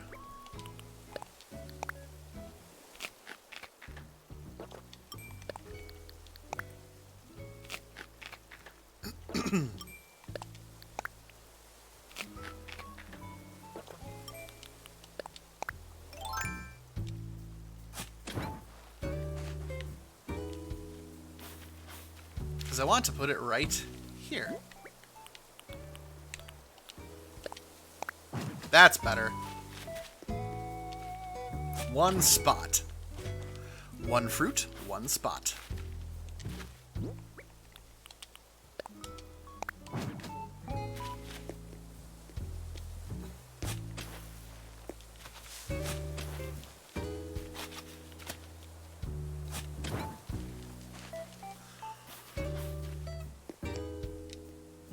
And then just put that there.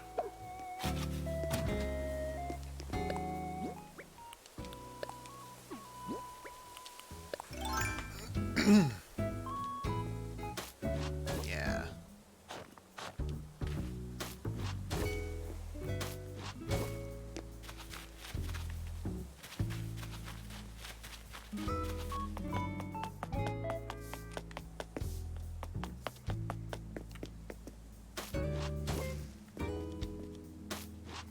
Okay, last thing I'm going to do tonight before calling it good is I'm going to make a linear path here.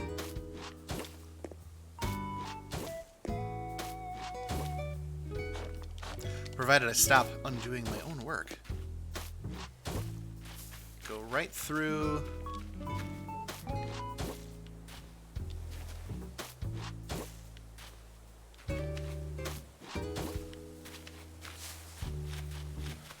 Okay.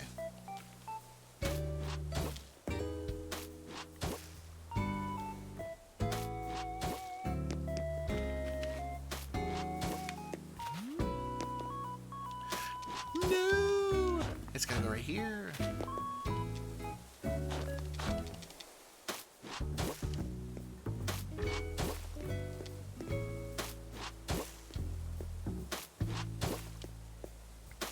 There we go.